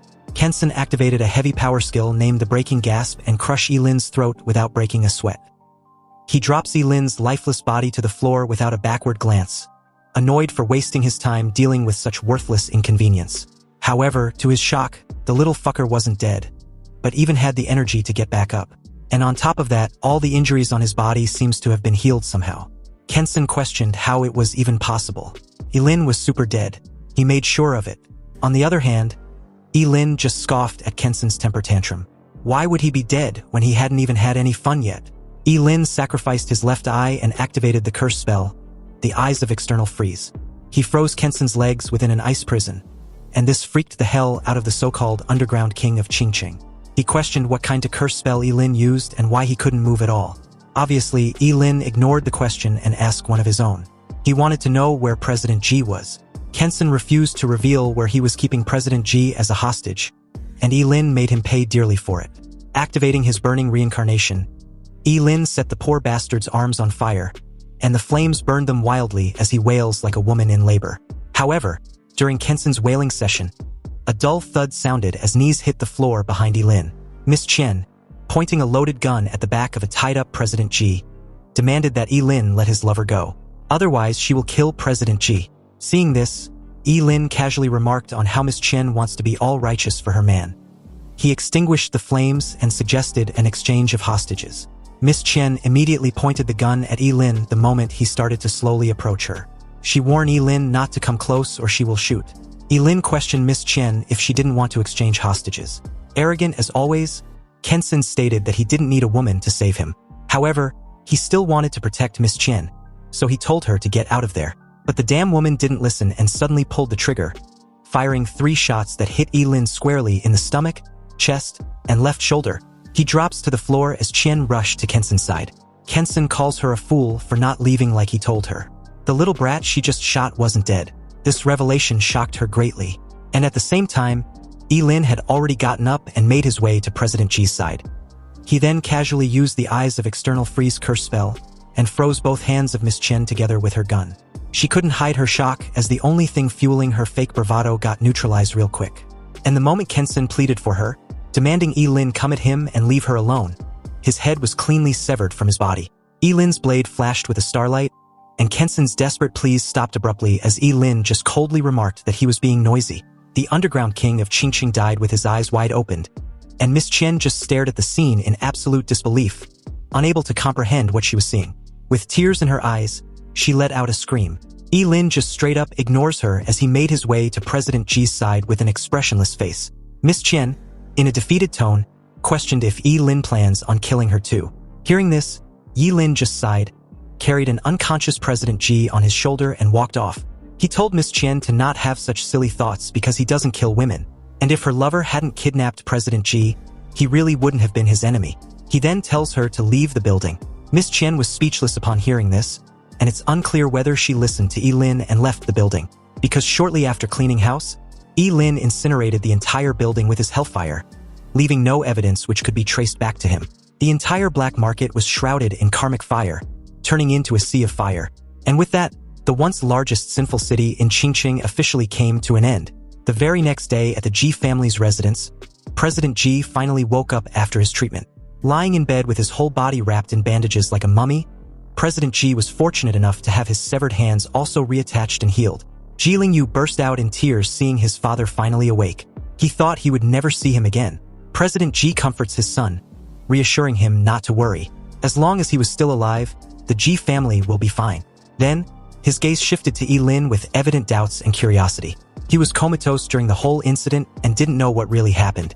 President Ji wanted to know just how on earth Yi-Lin rescued him. Yi-Lin nervously scratched the back of his neck and replied that he wasn't very clear about the specifics of the situation either. The entire rescue mission was done by his good friend Ling Yi. He was the one who saved him from Kensen and burned down the entire black market. Upon hearing about this mysterious Ling Yi, President Ji, although grateful and lucky to still be alive, wondered where Ling Yi came from and why he had never heard of him. Yi-Lin was not sure about Ling Yi's identity either, and given how he had only known of his existence for a short time, he doubts Ling Yi will reveal his identity to him. President Ji took the hint and asked no further questions. If Yi-Lin doesn't want to talk about it, then this old man won't ask. But the most urgent matter was the college entrance exam. Yi-Lin and his son should not delay. The two reassured President Ji not to worry. There was still 27 hours before the college entrance exams begins. And besides, they had prepared for the exams and will not disappoint him. But just then, 3 men in dark suits and dark glasses showed up at the villa. Invited inside, the 3 walked in confidently and disclosed that they were from the investigation bureau. Officer Huang took out an arrest warrant and presented it to Yi-Lin, adding that he was suspected in the involvement of a major murder case in the city. They needed him to come with them to assist in the investigation. A visible bead of sweat trickled down Yi-Lin's cheek. He didn't expect the investigation bureau to come so quickly. Nonetheless, it was too risky to openly resist arrest. So Yi-Lin decided to go along with them first, then decide his next course of action as the situation develops. As they led Yi-Lin out of the room, Ji Lingyu questioned the officers why they were arresting his boss.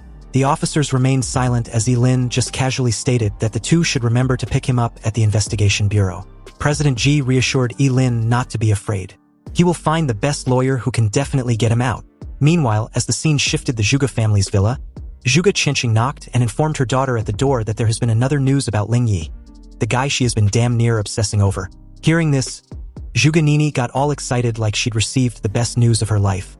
Her father had to even remind her to change clothes first before heading downstairs, where Officer Huang from the investigation bureau was waiting. As Zhuge Nini heads to her closet to change, her father left her room with a heavy sigh. He closed the door and began to cough violently. Taking out a key from his pocket, Zhuge Qianqing, with a knowing look in his eyes, stated that he didn't expect Yi-Lin to be able to take out Kensen single-handedly. But at the moment, what's got Zhuge Qianqing all serious was that he didn't have much time anymore. Seriously, when will Yi-Lin be willing to take up on his offer and ask him for help? He wondered, and apparently it seems Yi-Lin's secret was not that airtight after all. Meanwhile, at the Qingcheng Investigation Bureau stood a tall, magnificent and imposing building, designed to be intimidating. Inside one of its special solitary cells built by the masters of material science and architecture, it was a pipe dream to think of breaking out by force.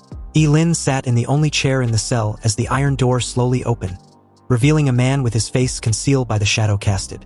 Yi-Lin calmly stated that until his lawyer comes, he won't say anything even though he'd guessed that President Ji's connections and lawyer probably won't be enough given the number of people that died. The guy, clearly annoyed, walked in and before Yi-Lin could utter another word, he was grabbed by his jacket and lifted up in the air. The guy demanded Yi-Lin tells him where that thing was. Obviously, Yi-Lin was totally clueless. He questioned through his ragged breathing, wanting to know what the guy was referring to because he sure as hell didn't know. But this answer only enraged the guy who thought Yi-Lin was playing dumb. He threatened to gouge Yi-Lin's eyes out if he continues with the act. With little effort, he slammed him directly into the wall. Yi-Lin felt like he'd been hit by a truck. It was then that the guy, in a cold tone, explained that Yi-Lin should hand over the key. Kensen died by Yi-Lin's hands, so naturally, the key must be with him. Back then, Yi-Lin did not take anything from the underground black market in order to avoid leaving any trace or evidence. So even if there was a key, he burned it to ashes. However, he couldn't show any abnormality, otherwise this guy would definitely take ruthless action against him, which would either expose the secret of his immortality or be blind for the rest of his life. Since the guy didn't want to hear the truth, then he will play along. He told the guy that the key was with him but not with him. And if the guy continues with his ruthless behavior, he will make sure he never finds it. Originally, Lin planned to stay in the investigation bureau until the college entrance exams, but now it seems that the place he thought was the safest was actually the Dragon's Den.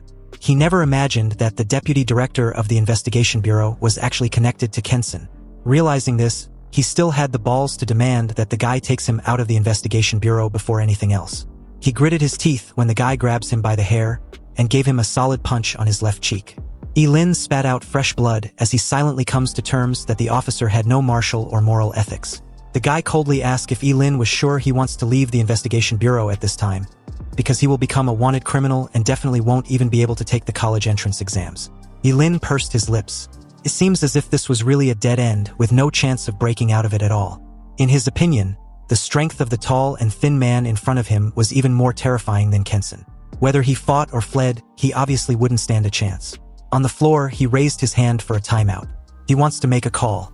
The guy took out his phone and stated that if Lin had been this cooperative from the start, then he wouldn't have to suffer. Lin took the phone and started dialing. Inwardly, he vowed to pay back this grudge tenfold. 10 minutes later, someone walked inside the cell, and this person turned out to be none other than Zhuge Nini's father, Zhuge Changxing. The moment he entered the cell, he told the officer to pound sand with his flattering. Anyway, he brought the key he so desperately wanted. In Zhuge Changxing's hands was the key, and he spared no pleasantries as he handed it over. But on the way out, the officer wondered why he was helping the little brat. Zhuge Changxing just replied that it was none of his business. He'd already given him the key and their deal was done. So with that, the guy apologized and made his exit. Lin, although excited that his interrogation was over, wondered how Kensen's key appeared in the possession of Zhuge Changxing out of nowhere. Did he just entangled himself in some conspiracy? Lin just feigned an innocent demeanor and thanked Zhuge Changxing. If it weren't for his help, he would have been in danger. But Zhuge Changxing wasn't buying that bullshit act. He straight up explained that he saved Lin for his own selfish reasons and not for the goodness of his heart.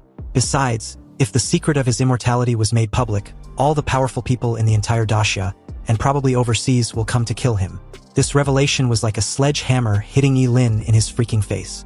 Zhuge Changxing actually knew about his immortality. What should he do? Should he kill him? After all, he'd never told anyone because he knew very well that an innocent man was guilty of possessing a treasure. At such a close distance, if he was to take advantage of Zhuge Changxing's unpreparedness and summon the Chaos Thunder with its strongest power, he should be able to severely injure or even kill him. But then what? What should he do after killing Zhuge Changxing? Feigning confusion, Lin tried to play dumb, but Zhuge Changxing wasn't buying it. Just now, there was a flash of killing intent in Lin's eyes. Was it directed at him? It seems that he guessed right. Lin was indeed immortal. Just when Lin was considering whether to take action, Zhuge Changxing continued confidently. As expected, if you eliminate all the impossible, whatever remains, no matter how unbelievable it is the truth. Lin had an immortal body, yet he was so weak. It seems that the legends were true. Lin asked what Zhuge Changxing wanted from him. And upon hearing this, Zhuge Changxing replied with a question of his own, wanting to know if Lin was willing to be his disciple. Hearing this, Lin was truly puzzled. He didn't even know what he needed to do as a disciple, and how would it even benefit Zhuge Changxing anyway. Zhuge Changxing gave a slight cough and explained that he didn't have much time left, and wants to take in a disciple he can entrust some tasks before he takes a permanent nap. Curious, Lin wanted to know what could be so important. Zhuge Changxing then took out a key exactly the same as the one he just handed over and gave it to Lin. Lin was stunned.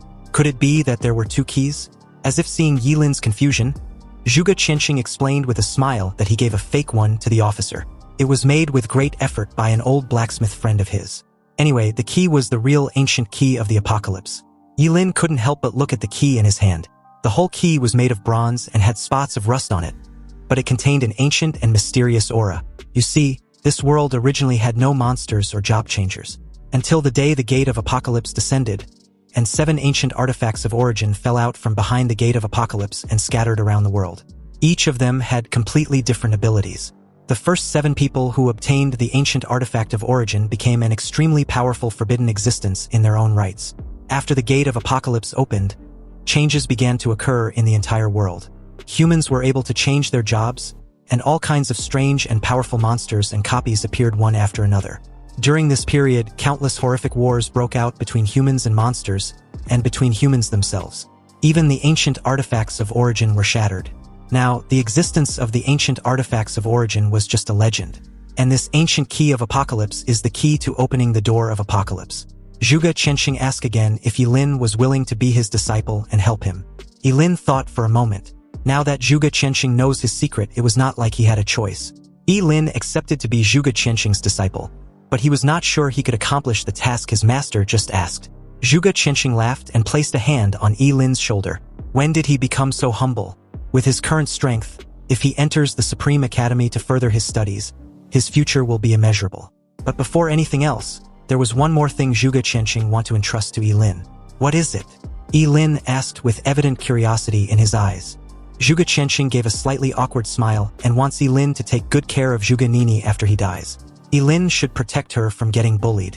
Upon hearing such a request, Yilin was a little taken aback. He even wondered if there was anyone who could actually bully that female Tyrannosaurus-like daughter of this cunning middle-aged man. He scratched the back of his head nervously and tried to reassure his new mentor that he will definitely live long, possibly passing 100-year-old mark. Zhuge Qianxing just laughed at this words of encouragement as he left the solitary cell, with Yilin following in tow. Yilin might not be aware, but he's quite older than he looks, which has many advantages if he was being honest. Anyway, Yilin was still young and his strength can be cultivated slowly, so there was no rush. What matters at present was the college entrance exams. He needed to get good results, and apparently so does her daughter. A while later, as the scene shifted to the Zhuge family's villa, Zhuge Nini was stunned to see the person she hated the most in her home. And to make the matter even worse, she just found out that her father had taken Yilin as his disciple. To her, this was impossible and only made her furious. How could her father accept a coward like Yilin as his apprentice? It seems that her classmate was not only a coward, but also full of lies. She insisted Yilin leaves her family's home, but obviously, her words doesn't carry that much weight. Yilin just casually folded his arms and was too lazy to explain anything to this spoiled princess. He would gladly leave if her father wants him to. After all, it wasn't like he wanted this arrangement anyway. If Zhuge Nini had any problem with him being there, she can go ask her father. Wondering why her little princess was throwing a fit the moment she got home, Zhuge Qianxing came downstairs. But the moment Zhuge Nini saw her father, she gave him a helpless look and asked anxiously why Yilin of all her classmates was doing inside their home. He was a coward and full of lies. He should hurry up and kick him out because there was no way he was his disciple, right? Zhuge Qianxing replied her daughter that he did indeed accept Yilin as his disciple. So her classmate was telling her the truth.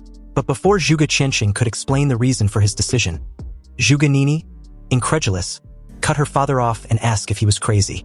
Was he getting old and confused? How can he want such a person as his apprentice? And even if Yilin's character was put aside, what of his talent? Yilin was a forbidden spell master who cannot live past the age of 25. So what could her father possibly teach him within this limited time? He was going to die very soon anyway. As smart as Zhuge Qianxing was, he didn't know what to say without revealing any of Yilin's secrets. He told her daughter to pipe down with such harsh words. But it wasn't like Yilin cared anyway. And besides, he added that Yilin was actually powerful and was the Ling Yi she had been looking for. Hadn't she figured it out that Yilin and Ling Yi were the same person all along? Zhuge Qianxing thought that her daughter would change his opinion of Yilin after hearing this. But unexpectedly, Zhuge Nini just sneered and glanced at Yilin with cold eyes. She never thought that her classmate was not only cowardly and full of lies, but also a fraud. He can even fool her father. But she knows damn well what she saw on that day. Yilin ran away like a coward he was when she needed help. And if it wasn't for Ling Yi showing up and saving her, she would probably be dead. How could these two people be the same person?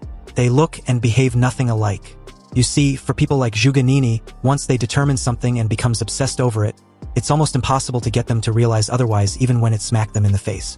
As Zhuge Nini walked away, she promised to find the real Ling Yi and expose Yilin's hypocritical mask.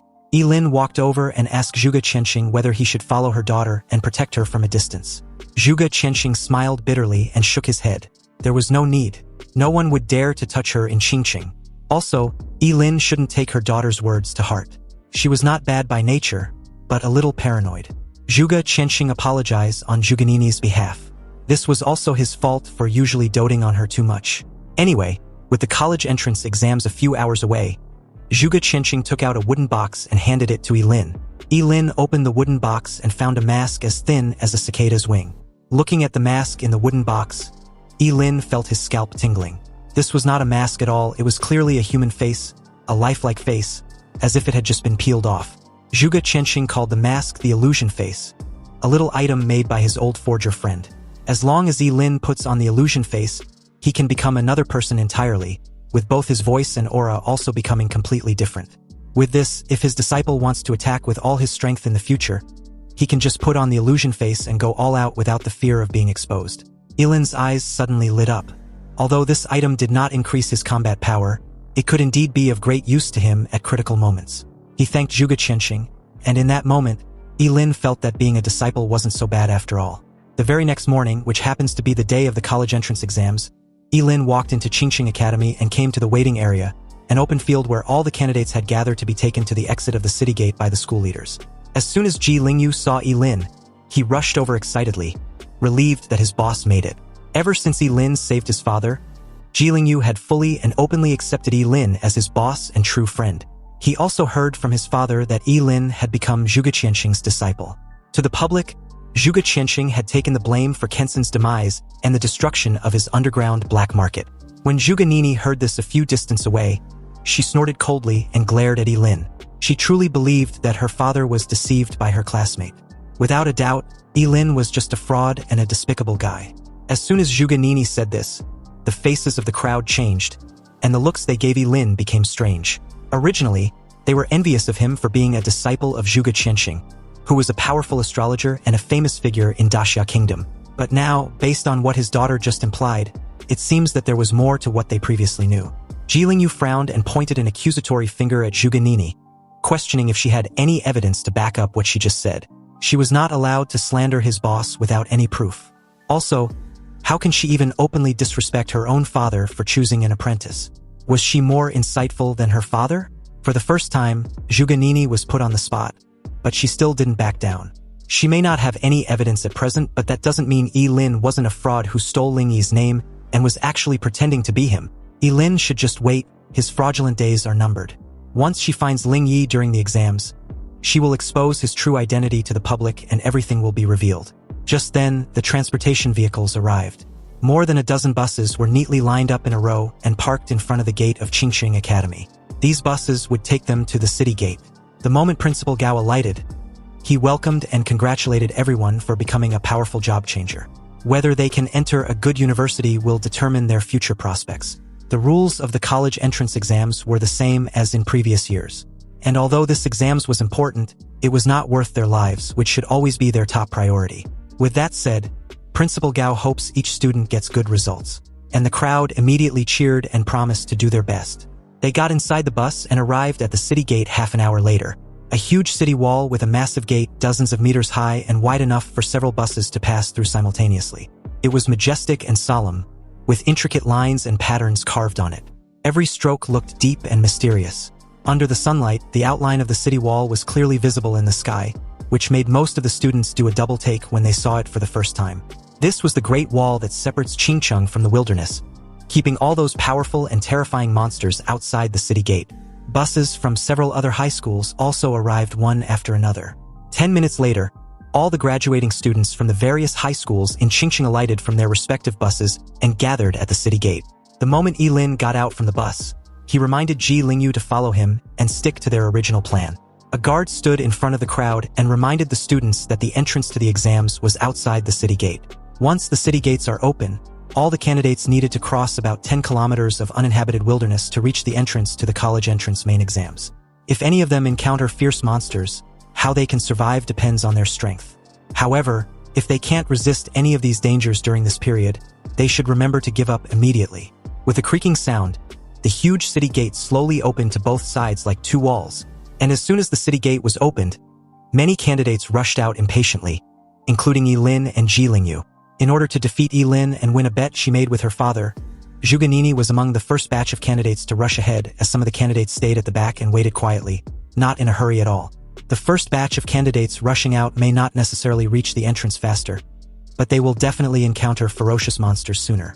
Several principals of Qingqing stood on top of the city wall, looking at this group of candidates who were radiating vitality like the rising sun. One of them issued a challenge, which was to guess how many students from Qingqing will be admitted to Daxia College this year. There were 5 last year, so another guessed that there will be at least 7 this year. Apart from anything else, the 2 SSS level students of Principal Gao will definitely be admitted to Daxia College unless something unexpected happens. Principal Gao stroked his short beard and laughed with pride, thanking Principal Wang for his insightful observation. Back on the open field outside the city wall, the group were greeted by a foul smell emanated from monsters.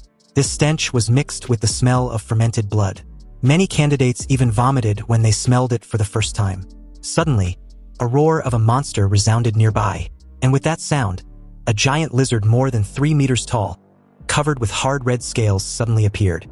It had bloodthirsty eyes, and its long tongue constantly moved in and out of its mouth. This was a level 11 bloodthirsty demon lizard. Most of the candidates were immediately frightened and panicked, running around in all directions, trying to avoid the monster. The bloodthirsty demon lizard was incredibly fast, so it could cover a distance of several meters with one leap.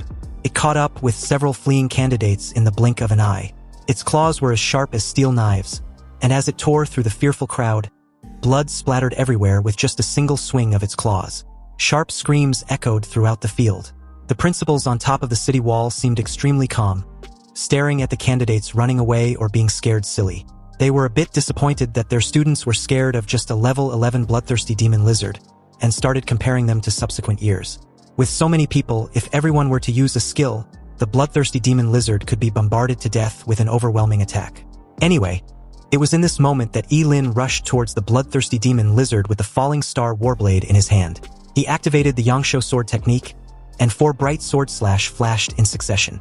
The bloodthirsty demon lizard that had scared everyone and made them flee everywhere had its limbs cut off, turning it into a wriggling flesh worm. The principals were stunned upon seeing such a terrifying sword, which was at least a rare level equipment, and was even more amazed to see Lin, the forbidden spellmaster, at just level 16 with a rare piece of equipment. He easily dealt with a level 11 bloodthirsty demon lizard.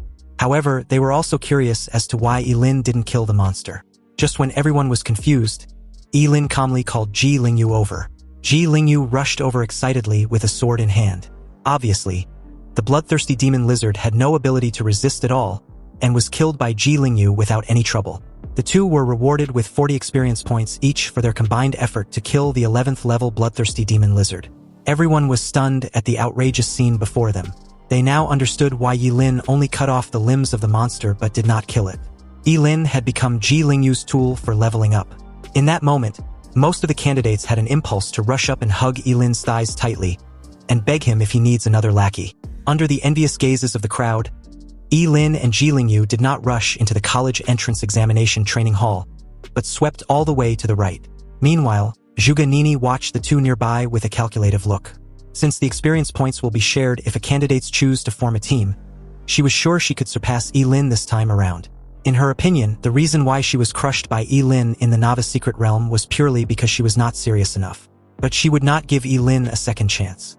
Whenever Lin encountered any monster on the road, he was able to deal with it after a few sword slashes, leaving it incapacitated for Ji Lingyu, who has been following behind and cooperating very tacitly. When any of the monsters was seriously injured, he would go up and deliver the final blow with his sword. So far, the two had teamed up and kill a 12th level chimera with 50 experience points, an 11th level seahorse warrior with 40 experience points, and a level 13 skeleton archer with 60 experience points. Under Lin's leadership, Ji Lingyu's level improved very quickly. He reached level 8 in a short while. Ji Lingyu was ecstatic. From now on, Lin didn't need to say anything. He will gladly be his loyal lackey. At this rate, he would be able to reach at least level 12, or even level 13 before the sun sets. The entrance to the college entrance exams will be opened till sunset, so they can farm and level up as long as they arrive before the closing time. Lin glanced around and there were obviously fewer monsters left. He told Ji Lingyu not to get too excited. There aren't many monsters near the city wall, so they had to go deeper into the forest. Upon hearing this, Ji Lingyu pointed out the obvious question. If they go deeper, they will encounter monsters of level 20 or even level 30, right? Lin agreed with this assessment, and he was confident that he could handle a level 20 monster without any issue. But they will definitely have to run away if they encounter a level 30 monster. Lin held the sword and led Ji Lingyu deeper into the wild. Ji Lingyu wasn't the only one who wants to upgrade his level. Lin also wants that as well. After all, his goal was the Supreme Academy. Meanwhile, as the scene shifted back to the top of the city wall, Principal Gao had a frown on his face. He wasn't particularly pleased with the young curse master's decision to enter deep into the wild with Ji Lingyu. In his opinion, Lin was acting way too reckless. With his level, it was a foregone conclusion that he would be admitted to Daxia College. So what on earth did he want to achieve? His fellow principal tried to reassure him not to worry. There were already invigilators surrounding the area, so no major accidents could happen. Hearing this made Principal Gao feel just a little bit at ease, even though his right eyelid kept twitching wildly. He didn't know why, but he'd suddenly had a bad feeling. He just hopes his friend is right. As the scene cuts back to Lin and Ji Lingyu along the way, they've killed several different kinds of monsters, but none had been any real threat. Lin didn't even need to release other forbidden spells. With just the Yangshuo sword technique, he had been able to deal with every monster they've encountered, which were all below level 20. At most, it would just be a matter of a few sword slashes. Ji Lingyu followed behind him and had leveled up to 9. But on the other hand, Lin was still at level 16. They soon encountered 2 level 20 monsters. Lin warns Ji Lingyu to be careful. One wrong move from him and any of these 2 monsters could kill him instantly. Ji Lingyu promised to stay clear so Lin shouldn't worry. He valued his life too much, so he will leave everything to him. The Yangshuo sword technique cannot be used indefinitely, and had already consumed too much of Lin's lifespan. So he decided to sacrifice an organ to summon the Chaos Thunder. Since the enormity of the Chaos Thunder depends entirely on the degree of the sacrifice, sacrificing just an organ was enough to deal with the 2 level 20 monsters. Amazed, Ji Lingyu saw the charred state of the monsters and asked Lin if this was how he had been killing them. Although it was efficient and can kill a level 20 monster instantly, it seems way too brutal, doesn't he think so? Lin simply replied that this level of brutality was nothing, and there were even more brutal things to come. Just when they were about to proceed forward, a man wearing an invigilator's uniform suddenly appeared in front of them and blocked their way. He told the 2 they could not leave the exam's perimeter without permission. It was too dangerous. Hearing this, Lin frowned slightly but had no issue with this restriction. However, just as he was about to leave, he suddenly stopped short, staring at something intently behind the invigilator. With a serious expression, he anxiously told the guy to look behind him. But the invigilator snorted coldly when he heard this, without even turning his head. He questioned Lin if he was trying to trick him into turning back so they can run off to the restricted area. If he wasn't mistaken, Lin and Ji Lingyu had arranged to meet up with someone outside the exam perimeter to help them level up. The invigilator advised them to give up on this ridiculous idea. He had been an invigilator for 20 years, and no candidate had ever managed to fool him. Now, the 2 should hurry up and leave, or he will consider them for violating the rules and cancel their exam. Lin still insisted that the guy should turn around as a huge shadow was cast on the 3. And before the invigilator could get any more words out, a low growl suddenly sounded from behind him. The invigilator's face changed the moment he finally turned around and saw a huge monster, which was a level 33 goblin warrior, who had suddenly appeared behind the guy at some point. The goblin warrior was 4 meters tall, covered in hard armor, and holding a huge mace. It swung its massive mace on the poor guy, who narrowly managed to react in time to avoid the attack. However, he was trashed more than 10 meters away like a cannonball. Lin and Ji Lingyu, on the other hand, evaded the attack without any difficulty. Ji Lingyu was so frightened that his face turned pale, and the moment Lin suggested he run while he leads the monster away, Ji Lingyu replied that it won't work. A level 33 monster, unless it reveals its immortality and attacks with all its strength, Lin cannot defeat it. They should rather run away and leave the injured invigilator to handle the monster. Lin was already very upset. He had told the invigilator several times to turn back, but this guy just wouldn't listen. And now, Ji Lingyu, out of concern, didn't want to listen to his instructions either. He's even faster than him, so what will he do if the goblin warrior decides to come after them instead? Lin kicked Ji Lingyu on the butt, which sent him flying. And in that moment, the invigilator reappeared. Just as he was thinking of how difficult it was going to be to deal with the goblin warrior without being exposed, the huge mace loomed a few inches away from turning him into a meat paste. Lin only sacrificed his appendix and a piece of large intestine in exchange for 3 times the agility, and effortlessly evaded the huge mace with his fleeting dance. The invigilator struggled to stand properly, and with a pale face, he instructed Lin to leave the goblin warrior to him. He had already sent out a distress signal, and he doesn't plan on letting any student get hurt under his watch. Before the guy could insist on his earlier demand for the 2 to leave that place, the huge and heavy mace was upon him in an instant. Lin had to save this blockhead for the 2nd time, and at this point he'd passed out. The invigilator had already been seriously injured by the goblin warrior's sneak attack, so the fact that he was still alive was a sign of his strong will. Fortunately, the distress signal had been received, and in that moment, 2 other invigilators suddenly appeared and rushed over to subdue the monster. Lin observed everything under a calculative gaze. They instructed him to stay away to avoid any accidental injury, and he obediently obliged. He also told the 2 that their colleague had been injured, so he would carry him away from there. The 2 invigilators immediately started to deal with the goblin warrior. Under the siege of the 2, the goblin warrior had no ability to resist and was completely suppressed. At a safe distance and under the cover of the smoke and dust created, Lin took out the illusion face from the wooden box and placed it on his face. The thin mask fit his face shape perfectly, and after putting it on, he perfectly turned into the middle-aged invigilator who was out cold beside him. He even had an identical injury the guy had on his face. Then, he stripped the guy of his uniform and quickly put them on. At this time, the goblin warrior was struggling to break free from his restraints. Although the 2 invigilators were barely suppressing that monster, it was also obvious that they've managed to seriously injure it. The lady told her colleague to kill the evil creature already. Its death should suffice for daring to disrupt the college entrance exams. Just when he was about to act, Lin, now disguised as an invigilator, offered his assistance. The monster owes him its life anyway. Facing the level 33 goblin warrior, Lin did not hold back at all. He activated the forbidden spell, the eternal stem element. Golden energy suddenly formed and gathered in his palm, then condensed into a golden spear exuding an ancient and mysterious aura. Lin raised his hand, grasped the spear, and threw it directly at the goblin warrior's head with a whistling sound. The golden spear obliterated the head of the seriously injured goblin warrior, killing it instantly. He received a reward of 220 experience points for killing a level 33 goblin warrior, and an item named the Symbiosis Talisman also dropped. Lin was a little surprised, because the chances of an item dropping after killing a monster was extremely low. The 2 invigilators weren't particularly pleased with Lin's involvement in killing the goblin warrior. They didn't fight the monster and subjugate it just for their fellow colleague to suddenly swoop in and steal their kill. It was simply outrageous. The guy questioned who the hell Lin was, and which department he was from. How can he just steal his colleague's kill like that?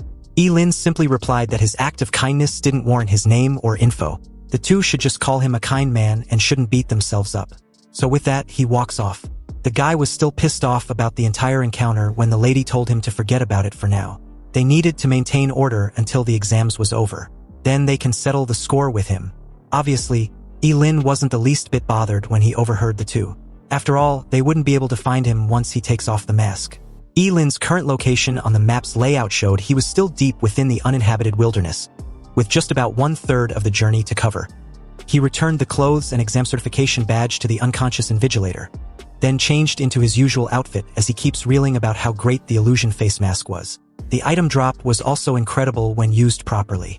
The Symbiosis Talisman can only be used on 2 job changers with a level difference of less than 10. They're supposed to interlock their fingers to activate it. Once activated, the experience points gained by hunting monsters will be completely shared by the 2 for the next 6 hours. Although the Symbiosis Talisman was a single-use item that binds to only one person, Lin's eyes lit up. This was the same as getting double experience. He had originally planned to abandon Jilingyu after he reached level 10, but with the Symbiosis Talisman, he could still get full experience points even if Jilingyu kills a monster. In that moment, he heard someone frantically yelling to be saved. This person was none other than Jilingyu, who was being chased by a level 13 Anubis soldier. The Anubis soldier was clad in a dark shadow with a huge scythe as its weapon. The moment it closed in on Jilingyu, the Anubis soldier swung the massive scythe at its target. But before the long curved blade could cleave Jilingyu in 2, he was suddenly whisked away as the swift sound of the scythe cuts through the air. The toe even got embedded in the ground with a loud puff of dusty smoke. Jilingyu's whole body trembled for a moment, and his pupils shrank sharply. When he saw Lin, he was instantly overjoyed, and also glad he was okay. He asked where the goblin warrior was.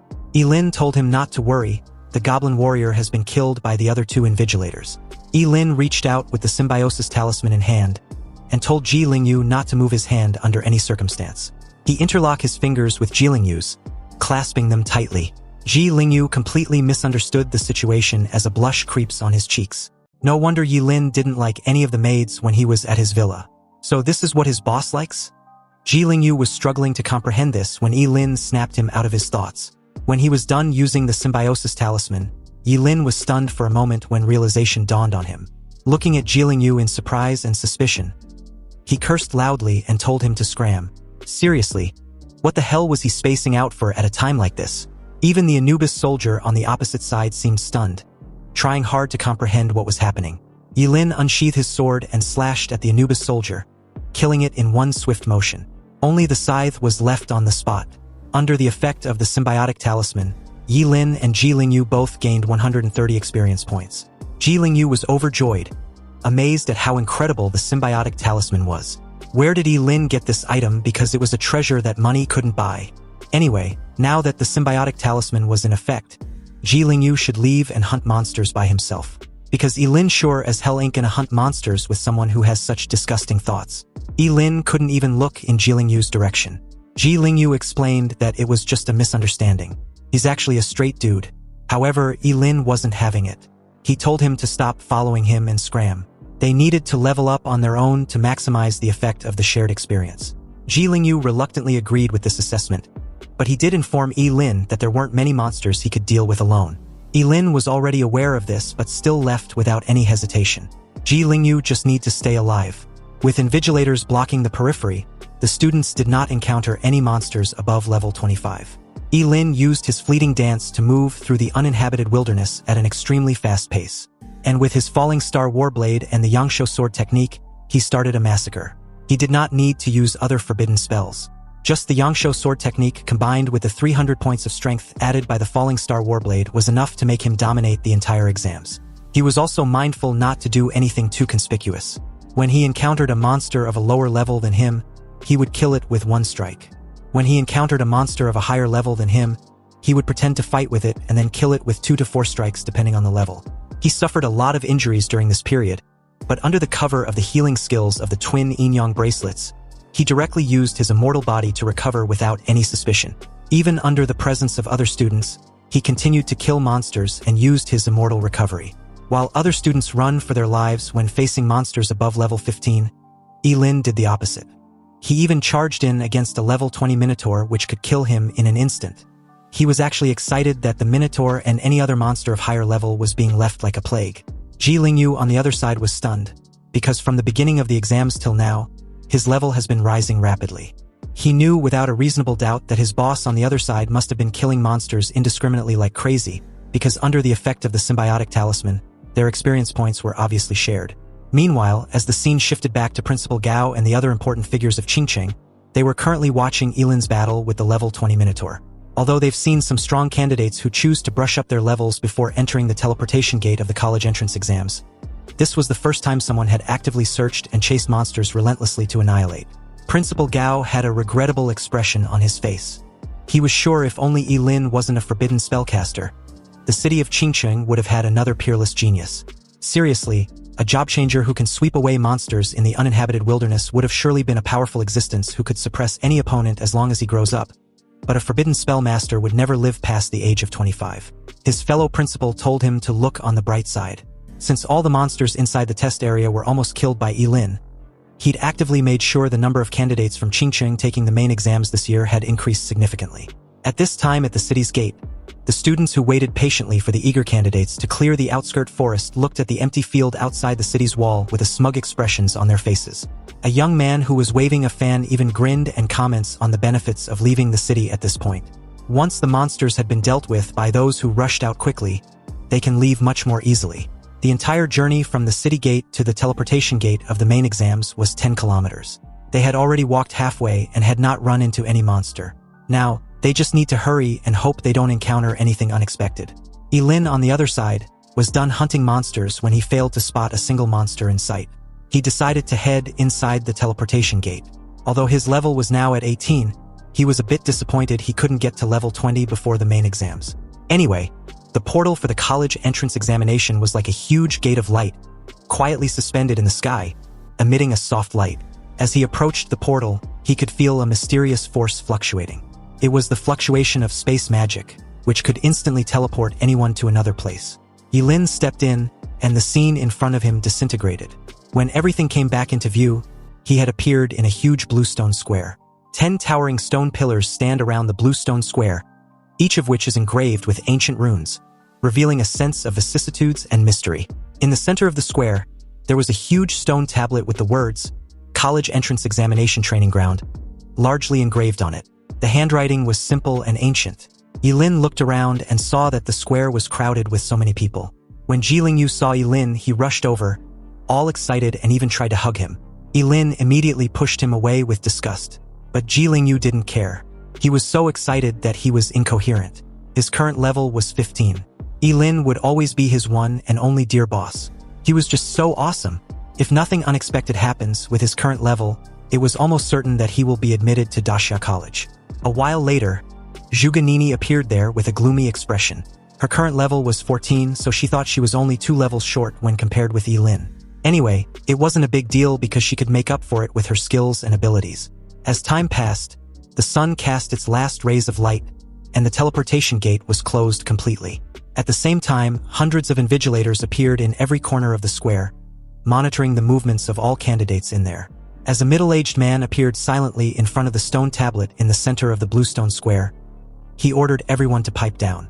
He then warmly welcomed all the candidates to the 886th college entrance examination. He was the chief examiner, Lin Yuan. His tone wasn't loud, but everyone in the bluestone square could hear him clearly, and his words seemed to directly resonate with the candidates.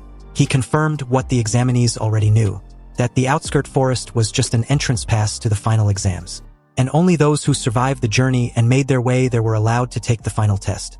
Anyway, the college entrance exams was divided into 2 parts, the comprehensive ability assessment and the ring battle, which will be carried out within the day.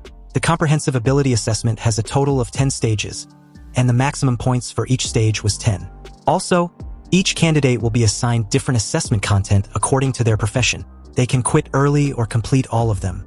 The examiner will give scores based on their performance in each level.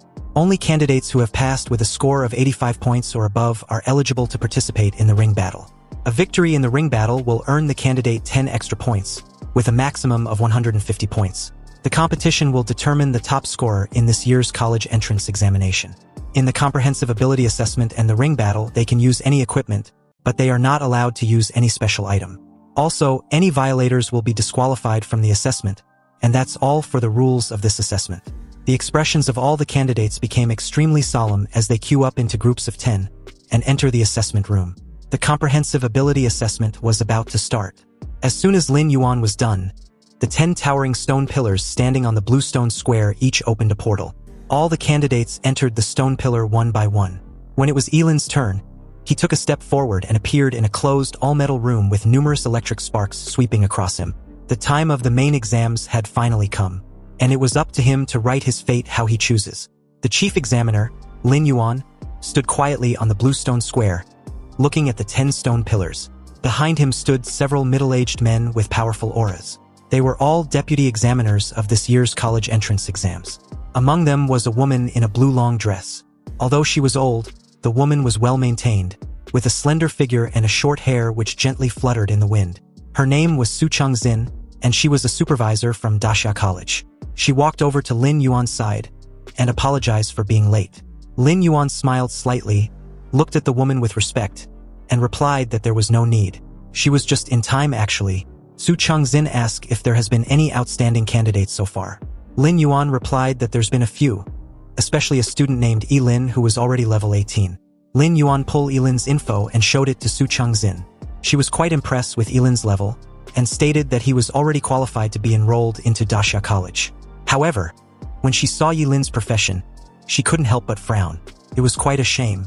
At level 18, even if the profession level was only A class, she could still be flexible with the conditions and allow the candidate to enter Dasha College. But that's not the case when it comes to forbidden spell masters. Although it's an SSS level profession, everyone knows that a forbidden spell master will not live past the age of 25. Lin Yuan agrees with Su Changxin.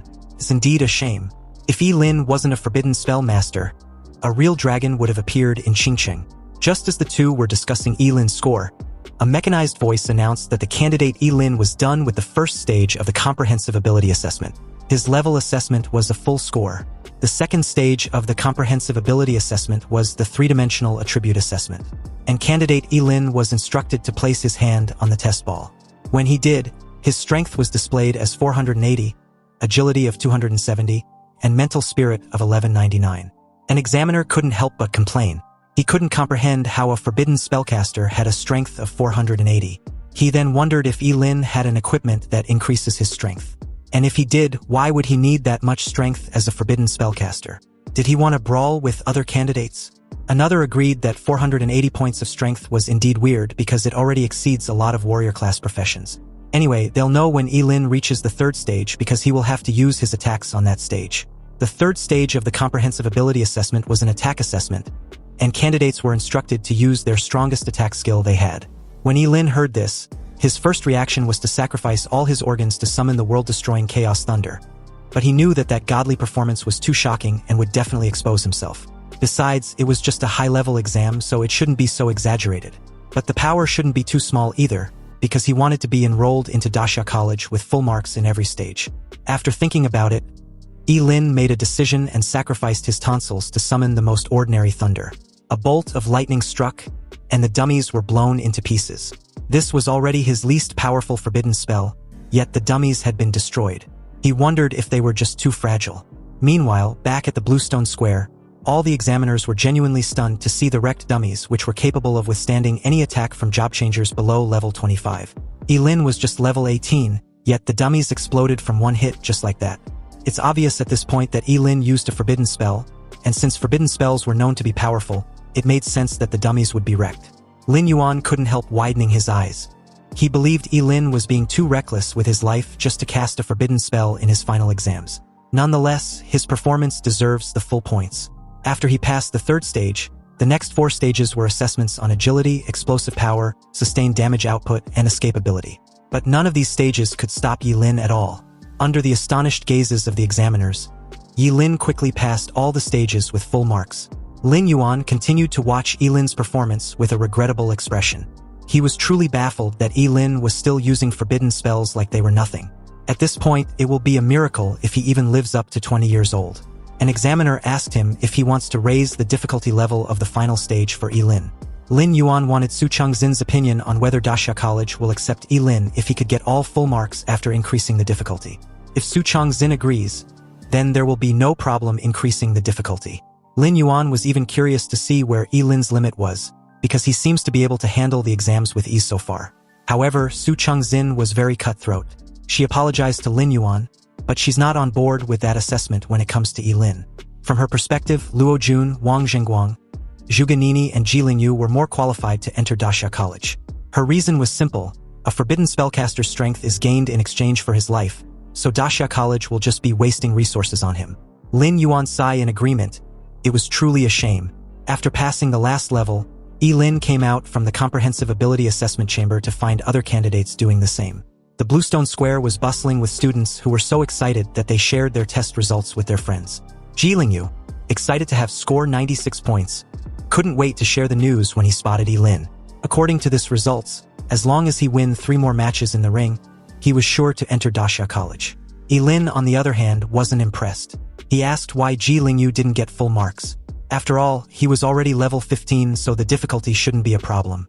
Ji Lingyu nervously scratched the back of his head and explained that he lost points in the actual combat assessment. His level had increased too quickly and he couldn't adapt for a while. As everyone was chatting among themselves, Lin Yuan announced the results of the comprehensive ability assessment. The first place was Yi-Lin with 100 points. The second place was Zhu Ganini, also with 100 points. The third place was Luo Jun with 98 points. The fourth place was Ji Lingyu with 96 points. And the fifth place was Wang Zhengguang with 95 points. After announcing the test results for the top 5, Lin Yuan told the candidates with scores below 85 to leave the examination room in an orderly manner under the guidance of the invigilators. Candidates with scores of 85 and above can also choose to leave, but leaving the examination room will be regarded as giving up on the ring competition. As soon as Lin Yuan was done, Zhu Ganini, with a look of defiance, asked why she was ranked behind Yi-Lin when they both got full marks. Although she hated not being able to surpass Yi-Lin, being ranked below him was unacceptable. As soon as Zhu Ganini spoke up, it instantly aroused the doubts of many candidates. The girls even thought it was discrimination against women. It was unfair and a clear oppression against women. If Lin Yuan can't give a reasonable explanation, they will appeal against this injustice. Facing the excited emotions of the examinees, Lin Yuan's expression did not show any trace of worry. He just played the passing videos of Zhu Ganini and Yi-Lin respectively and told the crowd to watch them carefully. It was the last stage of the comprehensive ability assessment where candidates were supposed to fight against a level 25 demonic flame wolf. Although Zhuge Nini's level of skill and adaptability was top of the line, she struggled a lot before killing the monster. But when it came to Yi Lin, he killed the level 25 demonic flame wolf using just one skill, and the monster died under a second. Seeing this, everyone suddenly understood why Zhuge Nini was in second place even though they both got full marks. Lin Yuan turned towards the crowd and asked if there was any more objections about the final test result. The Bluestone Square became silent with no one daring to speak, not even Zhuge Nini. She couldn't argue after seeing the video. Lin Yuan told the crowd that the ring battle would begin half an hour from now, so they should rest and prepare for the tournament. The results of the comprehensive ability assessment were soon announced to the outside world. And the moment Principal Gao and his fellow principals saw the results, they were surprised that Yi Lin and Zhuge Nini got full marks. The other principals began to congratulate Principal Gao. His Qingcheng Academy was striking it big this year. What's even more shocking was Ji Lingyu, who scored 96 points and got 4th place. He was certainly a dark horse. At this point, Principal Gao couldn't contain his excitement and laughed in sheer delight. With 3 students being in the top 5, Qingcheng Academy would surely become a popular school for admission next year. Anyway, just as Principal Gao was basking in all the praise, Principal Su from Yutsai Academy reminded him not to get too excited this early in the exams. After all, the ring tournament, which was the real highlight of the exams, would start in half an hour. Principal Gao wasn't the least bit concerned when he heard this. His students had been the best since the exam started, so securing first place in the ring tournament wasn't a stretch. Or did Principal Su seriously believe that Luo Jun could deal with a level 18 forbidden spellcaster? Principal Su simply replied that since nothing was certain, anything was possible. Back at the Bluestone Square, Yi Lin unexpectedly ran into Zhuge Nini. The encounter was extremely brief, but before Zhuge Nini walked away, she informed Yi Lin that she won't lose to him in the ring tournament. Yi Lin said nothing, but inwardly, he wondered what was wrong with her now. Half an hour passed, and all the qualified candidates gathered at the Bluestone Square. Lin Yuan explained the rules of the tournament, which was pretty simple. It will be held based on a lottery format, and winning a match earns a candidate 10 points. Then he or she would be promoted to the next round. Before the lottery starts, there are a total of 104 candidates. So the sum between 2 candidates' serial numbers, which tallies to 104, will be fighting against each other. By some coincidence, Yi Lin drew the number 18 and was matched up against a female candidate named Bei Bei Bei, who was number 86. Ji Lingyu was relieved to know he wouldn't face Yi Lin anytime soon. He was number 24, and as long as he doesn't run into Zhuge Nini or Luo Jun in the early stages, his level would be enough for him to secure a good result. Soon, it was Yi Lin's turn to face his opponent. Ji Lingyu wished him the best of luck as he walks off. As the two face off in the arena, their profession and levels were displayed for each to see. Bei Bei Bei was a level 10 water mage, and Yi Lin was a level 18 forbidden curse master. Before Lin Yuan announced the beginning of the battle, Yi Lin advised Bei Bei Bei to surrender. But of course, she didn't listen. She told Yi Lin that she won't surrender. Even though he was stronger than her, she won't be looked down upon. Bei Bei Bei's expression was very stubborn, and her palm-sized face was full of determination. Yi Lin just smiled and commended her for her bravery. After all, it's not easy for anyone to get a score of more than 85 in the comprehensive ability assessment. However, this was a fight she cannot win. Yi Lin sacrificed his wisdom tooth and summoned the chaos thunder. His body got lifted in the air the moment he raised his hand in the sky. Suddenly, several surge of thunderclouds gathered together, and countless dazzling silver-white lightning arcs shuttled through the clouds like spirit snakes. With a loud boom, a violent thunder dragon as thick as a large python swooped in from the clouds and hovered over Yi Lin like a protective guardian. At this moment, Yi Lin was like a god who controlled thunder. This horrifying scene not only caused the rest of the candidates watching to break out in a cold sweat, but left them dumbfounded. After all, casting forbidden spells in the final exams arena was outrageous and unheard of. Seeing that Yi Lin had no intention of stopping, the invigilator overseeing the match intervened. In horror, he warned Yi Lin that killing anyone inside the tournament was strictly prohibited. If he still goes through with it, he would be disqualified from the final exams. Yi Lin didn't wish to kill Bei Bei Bei, but only wished to make her surrender. And about the issue with him casting forbidden spells, it's because he really didn't know any other spells except forbidden ones. Under this terrifying pressure, Bei Bei Bei was so scared that her legs went weak, and she slammed to the floor with a thump. The next second, she burst into tears, crying like a child. The other candidates, especially the guys, were outraged. They can't believe Lin would go as far as make such a beautiful lady cry out of fear like that. He was simply an animal. Lin ignored them and asked a sobbing Bei if she'd surrendered. In the end, she surrendered and was helped off the stage by an invigilator. The competition ended with Lin as the victor. He made his way to the ground and was awarded 10 points for winning the first round. Lin gave a helpless look. He also didn't expect Bei to have such a poor psychological endurance that she would be scared to tears. It seems he just have to be mindful in the upcoming rounds. Soon, the battle in the ring competition was in full swing. A thick book appeared in Juganini's hand, which was obviously some extremely powerful equipment.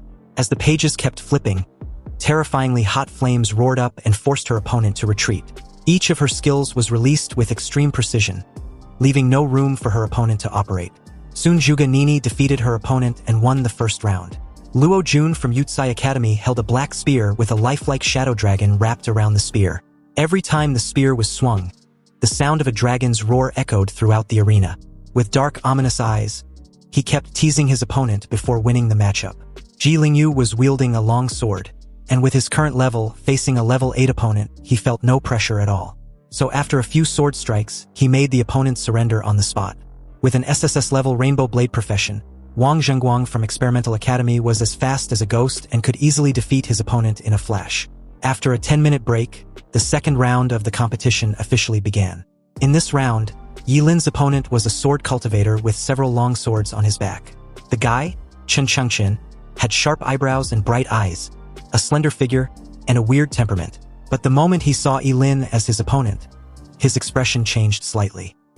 He then narrowed his eyes and spoke softly as if muttering to himself.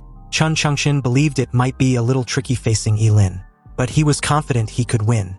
The moment he drew out a long sword from his back, Lin's expression suddenly became serious.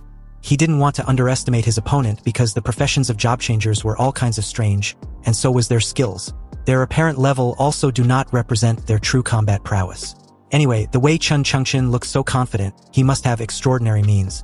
The moment the invigilator began the match, Chen Chengqin announced that he'd surrendered. He turned around, coolly put the sword back into his scabbard, and then walked off the stage. Lin was stunned for a moment before asking Chen Chengqin about what he said just moments ago. Didn't he say he was confident that he could win? Yes, he did say that. However, Lin misunderstood him when he said that. He's confident he will win against him, but not today and definitely not now. The invigilator had a strange look on his face when he announced Lin's victory for the second time. This was the first time he'd encountered the easiest job as an invigilator. While his colleagues had to stay alert and pay attention to the candidate's combat situation at all times to prevent their lives from being in danger, he basically had nothing to do except reciting the rules. The crowd was stunned to see Lin win again without fighting. Although the way Lin's opponents surrendered might seem a bit too much, it was understandable. Like who would risk their own life just to defeat a short-lived forbidden spellcaster? Soon it was time for the third round. In light of the lessons learned from the previous two predecessors, it seems the next candidate had already made up his mind the moment he drew Lin. Since he had no desire to fight against such a monster, he immediately surrendered. Recalling the scene in the first round, the guy knew it would be better for him to give up. At this point, Lin was frustrated for not being able to do a damn thing. He had advanced to the fourth round without lifting a finger, and his score had also reached an astonishing 130 points. The dumbfounded crowd began to lose interest and decided to watch other test takers. Lin's matchups were a total rip-off. He just used a forbidden spell in the first round, yet he had won 3 rounds in a row. Some even believed Lin's final test was too easy, and wondered if he would get a perfect score without doing anything. The scene shifted to the match between Luo Jun and Wang Zhengguang, both of SSS level profession. Luo Jun had a level 14 Shadow Dragon Spear, and Wang Zhengguang had a level 13 Rainbow Blade.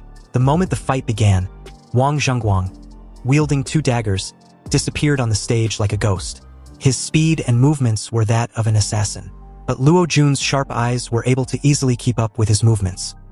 He waved the black spear in his hand, which clashed with Wang Zhengguang's daggers with a reverberating clang. Then what soon followed was Wang Zhengguang's fast movements, the occasional dazzling sparks of their weapons, and the clanging sound of metal clashing repeatedly. Wang Zhengguang warned Luo Jun to prepare himself. He was going to be added to the list in the loser bracket, but Luo Jun scoffed at the absurdity. To him, Wang Zhengguang didn't have the strength to defeat him. The crowd gathered were terrified seeing the way the 2 SSS-level professionals were fighting each other. Luo Jun had no issue keeping up with Wang Zhengguang's movements. but the crowd couldn't see anything. It was obvious that none of them would have been able to last a second if they were facing either of them. Although they were both job changers, they can clearly see that those two were on a completely different level. Among the examiners captivated by this duel were the chief examiner and the supervisor of Dasha College. Lin Yuan asked Su Chengxin who she believes would win the duel. Without hesitation, Su Chengxin chose Luo Jun. She explained that although it might seem like Luo Jun was being suppressed, his defenses hadn't been breached even though Wang Zhengguang went all out from the start. Once Wang Zhengguang's stamina decreases, Luo Jun would obviously launch a counterattack. Sure enough, shortly after Su Chengxin expressed her judgment, the situation in the arena began to change. Maintaining high-speed movement for a long time was a considerable drain on Wang Zhengguang's stamina, and he couldn't help but slow down a little. And just as his speed slowed down, Luo Jun suddenly pounced on him like a long dormant tiger. Clenching his black spear tightly, Luo Jun leaped high in the air and swung directly down towards Wang Zhengguang. Wang Zhengguang had less than no time to dodge and could only raise his daggers to block. He was knocked down on his back. A loud cracking sound was heard as Luo Jun's black spear slashed Wang Zhengguang's chest after shattering the daggers. The match ended with a shrill scream from Wang Zhengguang. Meanwhile, Yilin's opponent in the 5th round also surrendered, leaving him quite bored with the whole tournament. At this point, it seems that only Zhuge Nini or Luo Jun would be willing to face him. But it was in this moment that Yilin saw something that immediately piqued his interest. It was a matchup between Zhuge Nini and Ji Lingyu. On the stage, Zhuge Nini was in the air, and as she stared at Ji Lingyu with a cold look, she wanted to know just what Yilin had given him to make him obey him so blindly. Zhuge Nini truly couldn't understand it. Ji Lingyu simply warned Zhuge Nini that she would regret it when she finally realized who Yilin really was. Zhuge Nini couldn't hide the obvious disdain of Ji Lingyu's admiration for Yilin. In her opinion, Ji Lingyu was just a fool who had been deceived by Yilin. She directly released her phoenix exploding flames the moment the Invigilator announced the start of the match. The book in her hand lit up as countless fireballs were hurled towards Ji Lingyu. Beads of sweat appeared on Ji Lingyu's face when he realized Zhuge Nini's elemental spells were instant casts. Ji Lingyu's figure flashed like a phantom as he leaped high in the air to dodge the fireballs. The fireballs exploded beneath him with a deafening bang. Since his opponent was a long-range attacker, he needed to avoid getting hit at all costs and find a way to get close. In the air, the book kept flipping as Zhuge Nini calmly raised her hand at Ji Lingyu.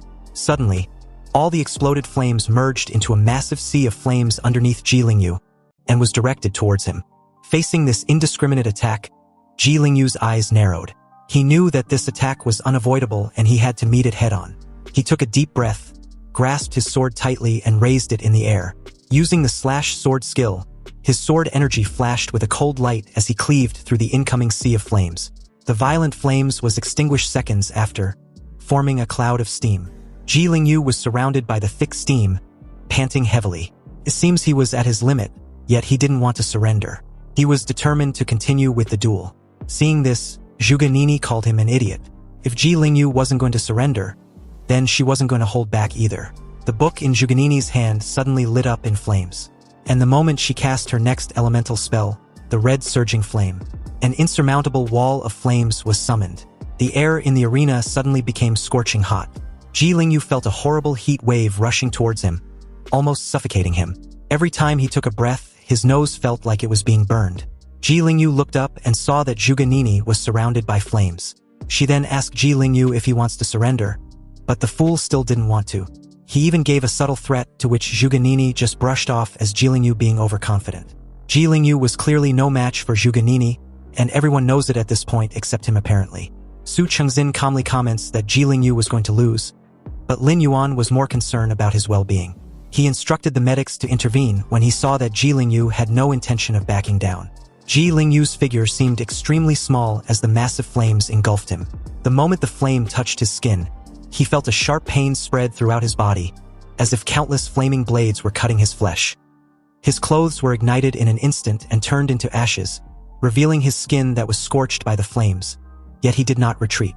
A charred figure rushed out from the massive flames, and in front of Zhuge Nini's astonished gaze, he stabbed at her with a sword. Zhuge Nini never expected that Ji Lingyu would continue to attack her despite his condition. However, she reacted quickly and dodged the attack. But Ji Lingyu's sword still nicked her left arm. Seeing Zhuge Nini's injury, Ji Lingyu sneered. At this time, he had been burned into a charred figure by the flames, but his left eye was still bright. He warned Zhuge Nini not to provoke him, because his boss was someone he respected the most besides his dad. If she dares to talk shit about his boss again, she shouldn't blame him for being ruthless. Jilingyu's injuries were severe, and he fainted the moment he was done with his threat. Lin rushed onto the stage without hesitation and used the healing ability of the Yin-Yang twin bracelet to treat Jilingyu. Lin Yuan instructed the medics to hurry before it's too late. Looking at Lin's gloomy face, Zhuge Nini, a bit shaken by the scene, told him that she didn't know Jilingyu would go this far. Lin replied coldly that it wasn't her fault. The medics came with a stretcher and carried Jilingyu away. Before leaving, Lin praised him for doing well in the tournament. Lin Yuan announced to everyone that Jilingyu was not in any life-threatening danger, but there are massive burns on his body that requires immediate treatment at the hospital. Anyway, the tournament was now in the semifinals. Zhuge Nini was matched up against Lin Linglin, while Lin was matched up against Luo Jun. Lin Yuan was quick to add that this year's top scorer will be one of these four candidates. Back outside, a fellow principal questioned Principal Su whether he believes Luo Jun would win against Lin. Principal Su replied that Luo Jun was a genius from Yutsai Academy, so he had full confidence in him to win. Another added that Yutsai Academy might get another top scorer this year. Principal Gao disagreed. He believes there's no way Luo Jun can win against Lin, a level 18 forbidden spellcaster.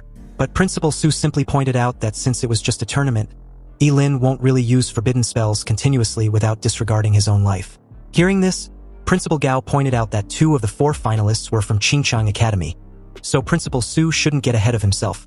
And besides, a single spell would be enough to deal with Luo Jun. Principal Su wasn't the least bit concerned when he heard this.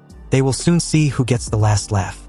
The two finally stopped arguing when someone announced that the match was starting. In the arena, Lin and Luo Jun were about to face off. Luo Jun's dark eyes were full of surging fighting spirit, and the black spear in his hands shimmered with a faint dark aura, as if a real dragon was lurking around it. He pointed his black spear directly at Lin, and a faint sound of a dragon's roar could be heard. Luo Jun, who apparently had been wanting to fight Lin ever since the results of the comprehensive ability assessment was announced, finally had the opportunity. Of all the candidates, Lin was the only one he considers as his rival. So as long as he defeats him, the top scorer in this college entrance exams would definitely be him. Of course, this was an insult to the other 2 remaining candidates, but Luo Jun didn't give a shit. Lin just silently unsheathed his sword and readied himself. Luo Jun's figure suddenly dashed forward with an incredible speed, intending on landing a critical hit before Lin could cast any forbidden spell. Unexpectedly, Lin, who had decided not to use any forbidden spells but rather evaluate his sword proficiency, countered with a sword slash, his blade drawing a half-moon in the air. With his current level, it was not impossible to match Luo Jun's speed. Luo Jun, shell-shocked, was caught totally off guard by this.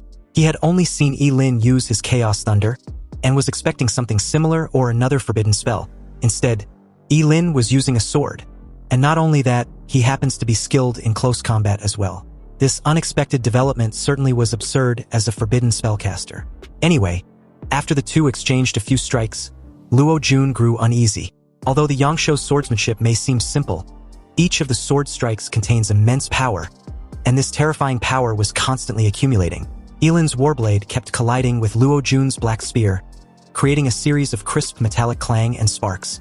Luo Jun's black spear had an absolute advantage in the beginning, but as Lin swung his sword over and over, he felt more and more powerless as a cold sweat began to seep out of his forehead. The audience around the arena were stunned. The duel clearly didn't look like a forbidden spellcaster fighting against a warrior, but a warrior fighting against another warrior.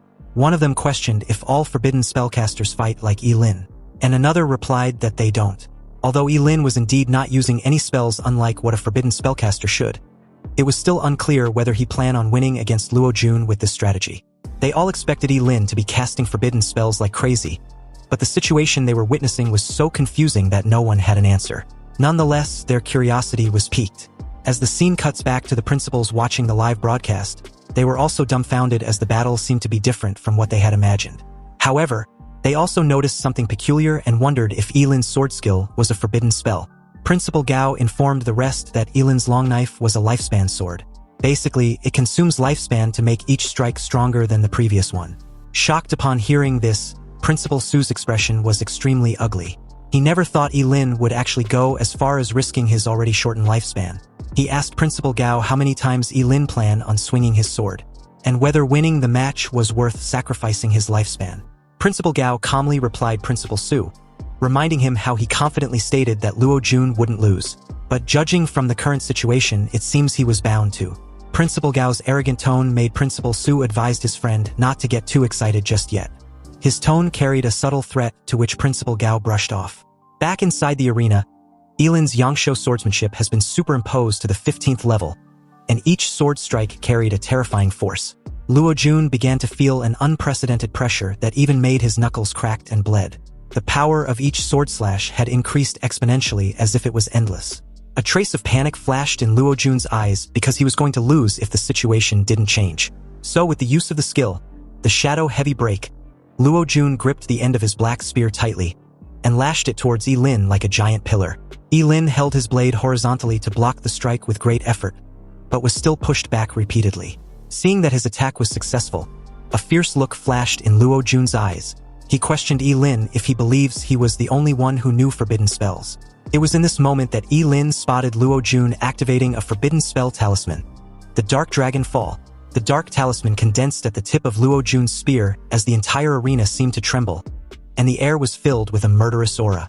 The moment the black spear thrust out, a deafening roar erupted, and Yilin felt a huge force aimed towards his chest.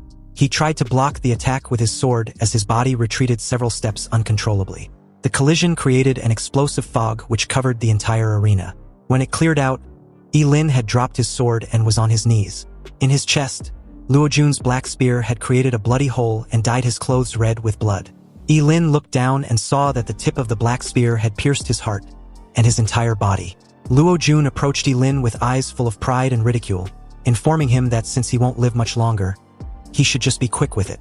At this moment, the entire Bluestone Square felt silent and still, like time had stopped. This sudden scene utterly shocked everyone present. No one could have imagined that Luo Jun would directly cast the forbidden spell, and even less could they have imagined that his black spear could pierce Yilin straight through the chest. An examiner couldn't help but comment on how Principal Su actually allowed Luo Jun to use a forbidden spell talisman just to become the top scorer. Lin Yuan agreed that it was indeed a shame, but only by winning would guarantee a candidate's bright future from a regular one. He then called for the medics to go treat Yilin. Furious, Principal Gao called his friend an old bastard. He was truly shameless to actually allow his student to use a forbidden spell talisman just to win. Did he not have a conscience anymore? Or did he forget that casting forbidden spells puts a huge burden on the body, especially since Luo Jun was an SSS level job changer with unlimited future? But in order to win the top spot, he actually chose to sacrifice a future genius, which was obviously contrary to their philosophy of teaching and educating students. Principal Su calmly questioned what the matter was since Luo Jun himself agreed on its use. And besides, there was no rule that prohibits teaching forbidden spells to students. Was his friend going to acknowledge his loss as a loss, or was he going to bitch about it? Zhuge Nini stared blankly at the arena, feeling indescribably complicated at the moment. She didn't expect that Yilin would actually lose to Luo Jun. However, that strike from Luo Jun was indeed extremely terrifying, and she wasn't even certain that she would have been able to dodge it.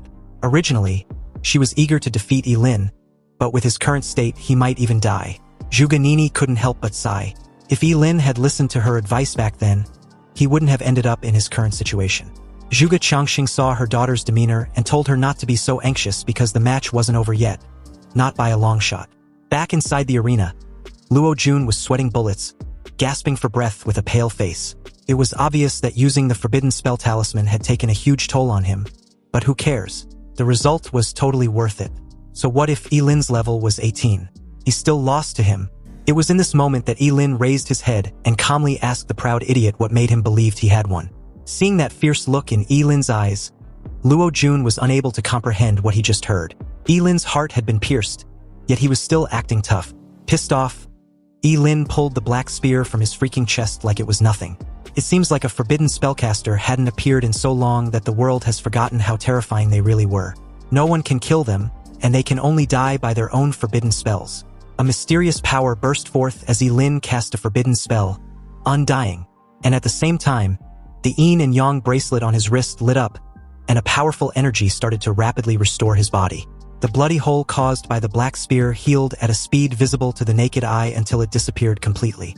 This sudden scene caused an uproar among everyone. They had never seen a job changer alive after being stabbed in the heart. Was this guy immortal? Only a few people figured out what was going on, including Lin Yuan and the other examiners. The undying forbidden spell had long been lost, and they were surprised that Lin had learned it. They never thought they would see it with their own eyes in their lifetime. Seriously, Lin definitely has great potential if he wasn't a forbidden spellcaster. Using his lifespan in exchange for immunity to a fatal injury, and an equipment to heal this injury, Lin was too calm to the point that his demeanor was bone-chilling terrifying. In the air, Lin raised his hand and coldly declared to Luo Jun that it was his turn. Since this fucker likes forbidden spells so much, he might as well show him what it's like to be at the receiving end. Summoning the world-destroying thunder, Lin pressed his palm forward, and the sky was suddenly covered with dark clouds. Thunder flashed wildly, as if to submerge the entire arena. With a crackling boom, a thick bolt of lightning fell directly from the dark clouds and headed in Luo Jun's direction. This was clearly the same forbidden spell as before, but it seemed terrifyingly powerful. Scared shitless, Luo Jun realized too late that he fucked up. Lin's heart was pierced, yet he still had such a terrifying strength after healing himself. He was truly a monster. Luo Jun tried desperately to dodge, but the lightning was so fast that he had no time to react. As the bolt of lightning struck him directly, Luo Jun screamed in agony like a pig being skewered alive. His entire body was charred black as the audience comments on how brutal the attack was. Staring at his miserable appearance, the sudden reversal felt unreal and left everyone at a loss as to how to react. Luo Jun was winning just moments ago. Then the very next second, he'd lost after being charred into charcoal. The invigilator officiating the match rushed over and called for the medics as Luo Jun's body slams to the floor. Lin stood calmly in the arena. Then, as if he suddenly thought of something, he coughed up blood and fell to the ground, his face extremely pale. If he wants to put on an act, then he has to act convincingly to the very end. This scheming fucker had just released a powerful forbidden spell. If he acts like nothing happened, wouldn't that arouse suspicion? Back to the principals watching the live broadcast, except for Principal Su, the rest immediately got alarmed seeing Lin's forbidden spell backfired. They believed his internal organs might have been damaged due to how powerful the spell was. Principal Su, who could not accept Luo Jun's defeat despite using a forbidden spell talisman, raised his hand and wanted to make a report.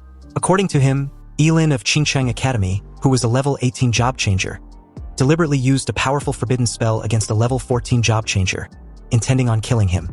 Principal Su wanted Lin to be disqualified with all his scores cancelled because Lin's forbidden spell directly falls under attempted murder. Principal Gao called his friend out for having no dignity. And besides, Luo Jun was the first to initiate the use of forbidden spells in the duel. If it was a different scenario, Luo Jun's miserable dying state would have definitely persuaded the crowd and the examiners. But when they thought about how ruthlessly he had just pierced Lin's heart, no one was buying Principal Su's BS report. If anything, Luo Jun's case was the real attempted murder.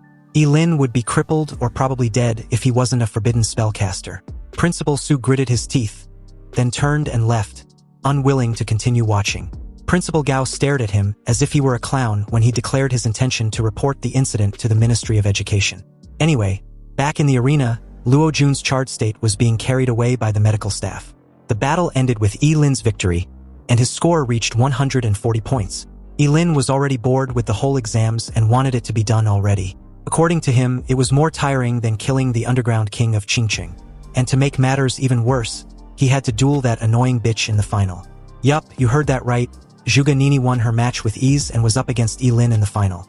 Prideful as always, Zhuge Nini approached Lin and offered him a moment of respite before their duel. Zhuge Nini didn't mind waiting until Lin recovered. She didn't want to take advantage of his situation. Lin reassured her that there was no need. The prideful bitch didn't know that Lin's current predicament wasn't about his physical condition, but a way to defeat her without hurting her. It was bad enough that he couldn't use his sword to attack her, but also didn't know any forbidden spell which could do the job. And on top of that, he was keenly aware that the bitch wouldn't give up either, even when it's blatantly obvious she should. It didn't take long for 30 minutes to pass by like a bullet, and inside the main arena was the long-awaited final round of the college entrance exams. Obviously, the winner would become the top scorer of that year's final exams. The moment the invigilator officially announced the beginning of the duel, Zhuge Nini's book opened as she was lifted up in the air. The fight between Lin and Luo Jun had made her realize that forbidden spells were extremely dangerous. And while Zhuge Nini was thinking of how she couldn't afford to be hit by any forbidden spell, Lin was visibly distressed, still thinking of a forbidden spell to use. He was sure that Zhuge Qianqing wouldn't let him off if he badly hurts her daughter. A look of determination flashed in Zhuganini's eyes the moment she initiated the first attack. The exploding phoenix flame. In the air, dozens of flames were instantly conjured up and turned into balls of fire with terrifyingly high temperatures, whistling towards Yi-Lin. Facing the incoming fireballs, Yi-Lin immediately sacrificed a kidney to use his fleeting dance with fivefold increase in its agility. Since he couldn't fight without hurting her, he planned on dragging the fight out until Zhuganini's mana was exhausted. Yi-Lin's figure flashed quickly in the whistling fireballs like a ghost, his movements extremely fast as he kept changing his position every time. His body accurately evaded everything Zhuganini launched at him. This scene amazed the crowd who were watching. It was unbelievable that a forbidden spellcaster could have such high agility. But they soon realized that Yi-Lin was just dodging and not attacking. It was blatantly obvious that he could have won the match by simply using the Chaos Thunder spell he'd casted earlier. Some wondered if perhaps the Forbidden Thunder spell consumes too much energy, and Yi-Lin couldn't use it for the third time in just a day. That has to be the case, right? Otherwise, how could he only dodge and not attack? Someone even guessed that Yi-Lin must have felt pity for Zhuganini, but another called that BS.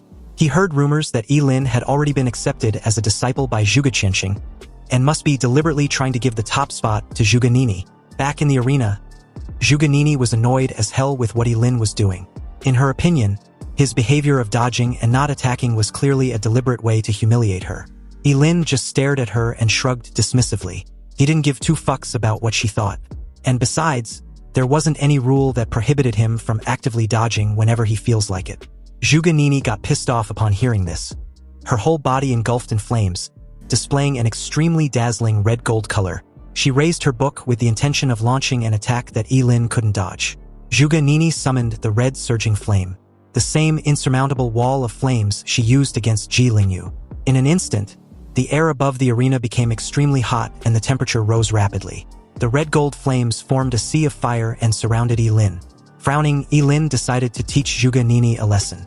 He sacrificed half of his liver and again increased his agility. The sudden increase caused his already extremely terrifying speed to increase at a monstrous rate. Although those red gold flames were terrifying, Yi-Lin's current speed was so fast that he plunged straight through and was upon Zhuganini in an instant. Zhuganini's eyes widened in shock, incredulous that Yi-Lin could actually increase his agility to this extent. She had no time to react at all and was hit playfully on the head with the back of Yi-Lin's sword. The hit on the head was so painful that she began to tear up. Yi-Lin informed Zhuganini that she'd lost and should admit defeat. But as the spoiled child she was, Zhuganini had never been humiliated like this, and this instantly broke down her psychological defenses. How could she suffer such injustice? Zhuganini refused to admit defeat to a disgusting person like Yi-Lin. She would rather be carried off the stage like Luo Jun than accept such a humiliating defeat. She instantly conjured several fireballs and hurled them at Yi-Lin, who dodged effortlessly. Yi-Lin frowned slightly. He didn't expect Zhuganini to be so stubborn and dumb. In that case, he would just have to forcefully kick her off the arena. Looking at Yi-Lin, who was dodging every fireball as slippery as a loach, Zhuganini's aura surged rapidly, and her flame ability reached its peak. She let out a delicate cry and quickly formed a seal with her hands. An even more powerful mana burst out from her body, and all the pages of the book in front of her suddenly got torn out and surrounded her. Above the arena, the air seemed to be distorted by a force as the crimson writings on the pages glowed ominously. Everyone, including Yi-Lin, watched the scene in stunned silence, noticing the strong pressure created from just the spell activation. There was a surging anger in Zhuganini's tone the moment she cast the curse spell, the Fire Tornado. Zhuganini pushed her jade hands forward, and the pages instantly gathered into several huge fire tornadoes which rushed towards Yi-Lin. These fire tornadoes were different from the previous flames summoned. They seemed to have a mind of their own as they danced wildly in the air. Every rotation released a terrifying high temperature, as if it wanted to burn everything to ashes. No matter how Yi-Lin dodged, the fire tornadoes followed him closely like a thorn in his flesh. He realized that the spell had the ability to lock onto and follow a target. Zhuganini made her way to the ground with her face slightly pale and her dress already soaked with sweat. It was obvious that using this skill had exhausted her extremely. Her book had been destroyed, but as long as it can guarantee her win, it was all worth it. She firmly believed Yi-Lin had nowhere to hide from the attack and should admit defeat. Upon hearing this, Yi-Lin was baffled. Was this bitch really dumb as rocks? You see, Yi-Lin had already thought of a solution the moment he realized the spell had a homing skill. With his incredible agility, he appeared behind Zhuganini in an instant. Zhuge should have realized this simple truth when she casted her spell. Thus, releasing a spell with a homing skill without teammates to protect her when facing off against a fast opponent was tantamount to suicide as a mage. Had she not heard of this in class? Speechless, Zhuge eyes widen upon realization. And at this moment, the fire tornadoes were like raging storms, rushing towards them at a high speed. Yilin calmly instructed her to end the skill and admit defeat. But this bitch, with tears in her eyes, replied that she would do no such thing. She won't lose to Yilin, even if it means dying together. Instead of canceling the release of the curse spell, Zhuge increased the output to the max, making the fire tornadoes even more violent. She truly intended on dying together with Yilin rather than being humiliated again. The moment the crowd realized what Zhuge had just done, her father shouted desperately, pleading for her not to do something so stupid. At the same time, the invigilators and the medics rushed towards the arena with urgency. Yilin stretched out his hand and pulled Zhuge to his side, then raised his hand as a terrifying force burst out from his palm. The arena under his feet trembled instantly with a deafening roar, and a stone wall suddenly rose from the ground between the two and the incoming torrent of flames. The stone wall, being one of the forbidden spells Yilin just unlocked after upgrading, had an ancient and ominous aura with complex mystery, as if it was not made of solid material. The effect of this skill was as straightforward as its name, the Wailing Wall.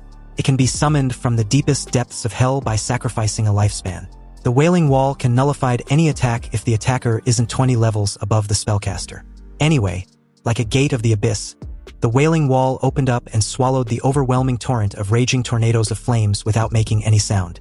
Some of the audience recognized the Wailing Wall and was shocked that an examinee was actually able to cast such a forbidden spell. The Wailing Wall dissipated shortly after as Yilin thanked the heavens for being lucky to have unlocked this defensive curse spell. Otherwise, he really wouldn't have known what else to do. In an affectionate manner, Yilin brushed Zhuge messed up hair in place and gave her a reassuring smile which snapped her out of her daze.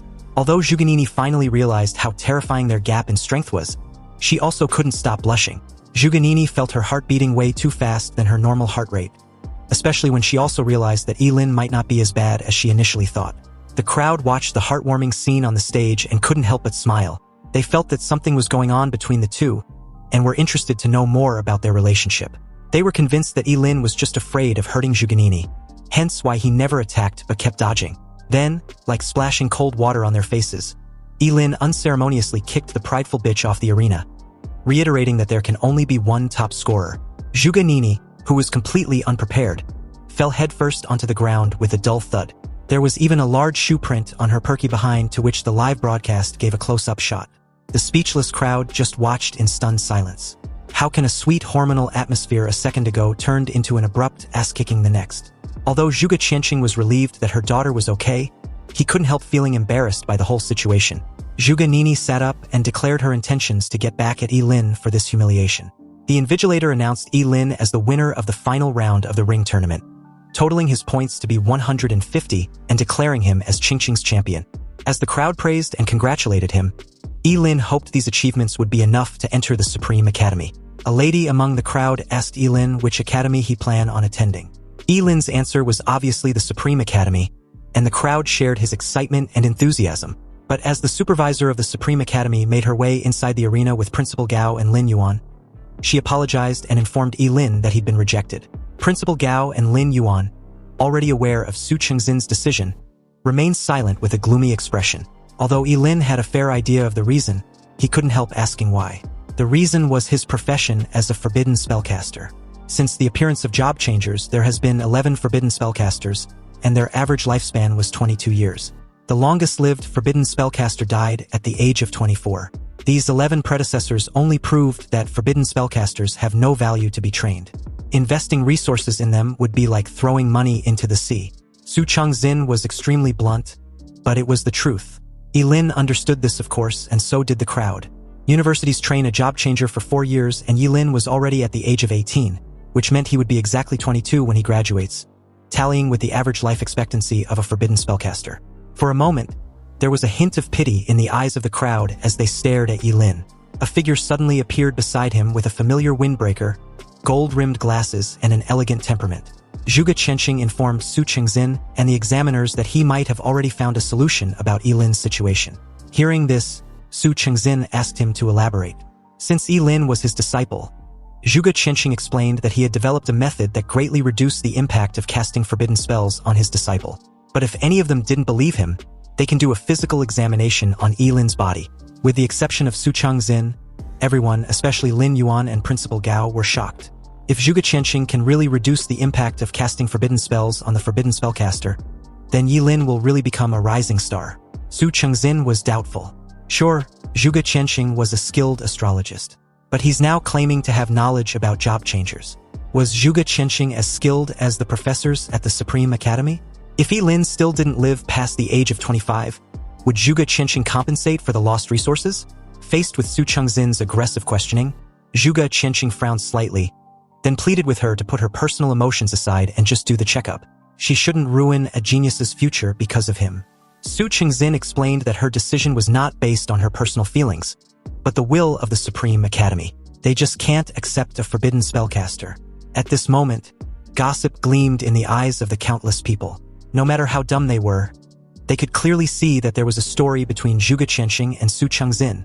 Yilin interjected, not wanting his teacher to embarrass himself any further. He told him to just drop the matter. It was fine if he didn't attend the Supreme Academy. After all, it was just a school. But in that precise moment, Yilin made his resolve known to Zhuge Qianxing. A teasing voice suddenly called him arrogant for the casual dismissal. Zhuge Qianxing saw the attack and warned Yilin, but it was too close for him to dodge, so he used his arm to block the attack. A powerful aura then burst out instantly from this hooded figure, intending on suppressing Yilin. Yilin could clearly feel the pressure, and deemed it not weaker than Kenson's. Yilin clutched the injury on his arm tightly and questioned who the guy was. The scrawny-looking fucker scoffed and introduced himself as Yun Guanlu, the person who just defeated Yilin and a freshman at the Supreme Academy. Yun Guanlu explained that the Supreme Academy was more than just a school, and Yilin's careless dismissal only proved how arrogant he was. Su Changxin warned the scrawny-looking fucker not to dare harm anyone again. Otherwise, she would make him write an apology letter when they return. Yun Guanlu replied that he was just saying hello and didn't mean to hurt anyone, but who knew the top scorer of Qingqing was so weak. Lin Yuan and Principal Gao rushed toward Yilin and asked of his injury.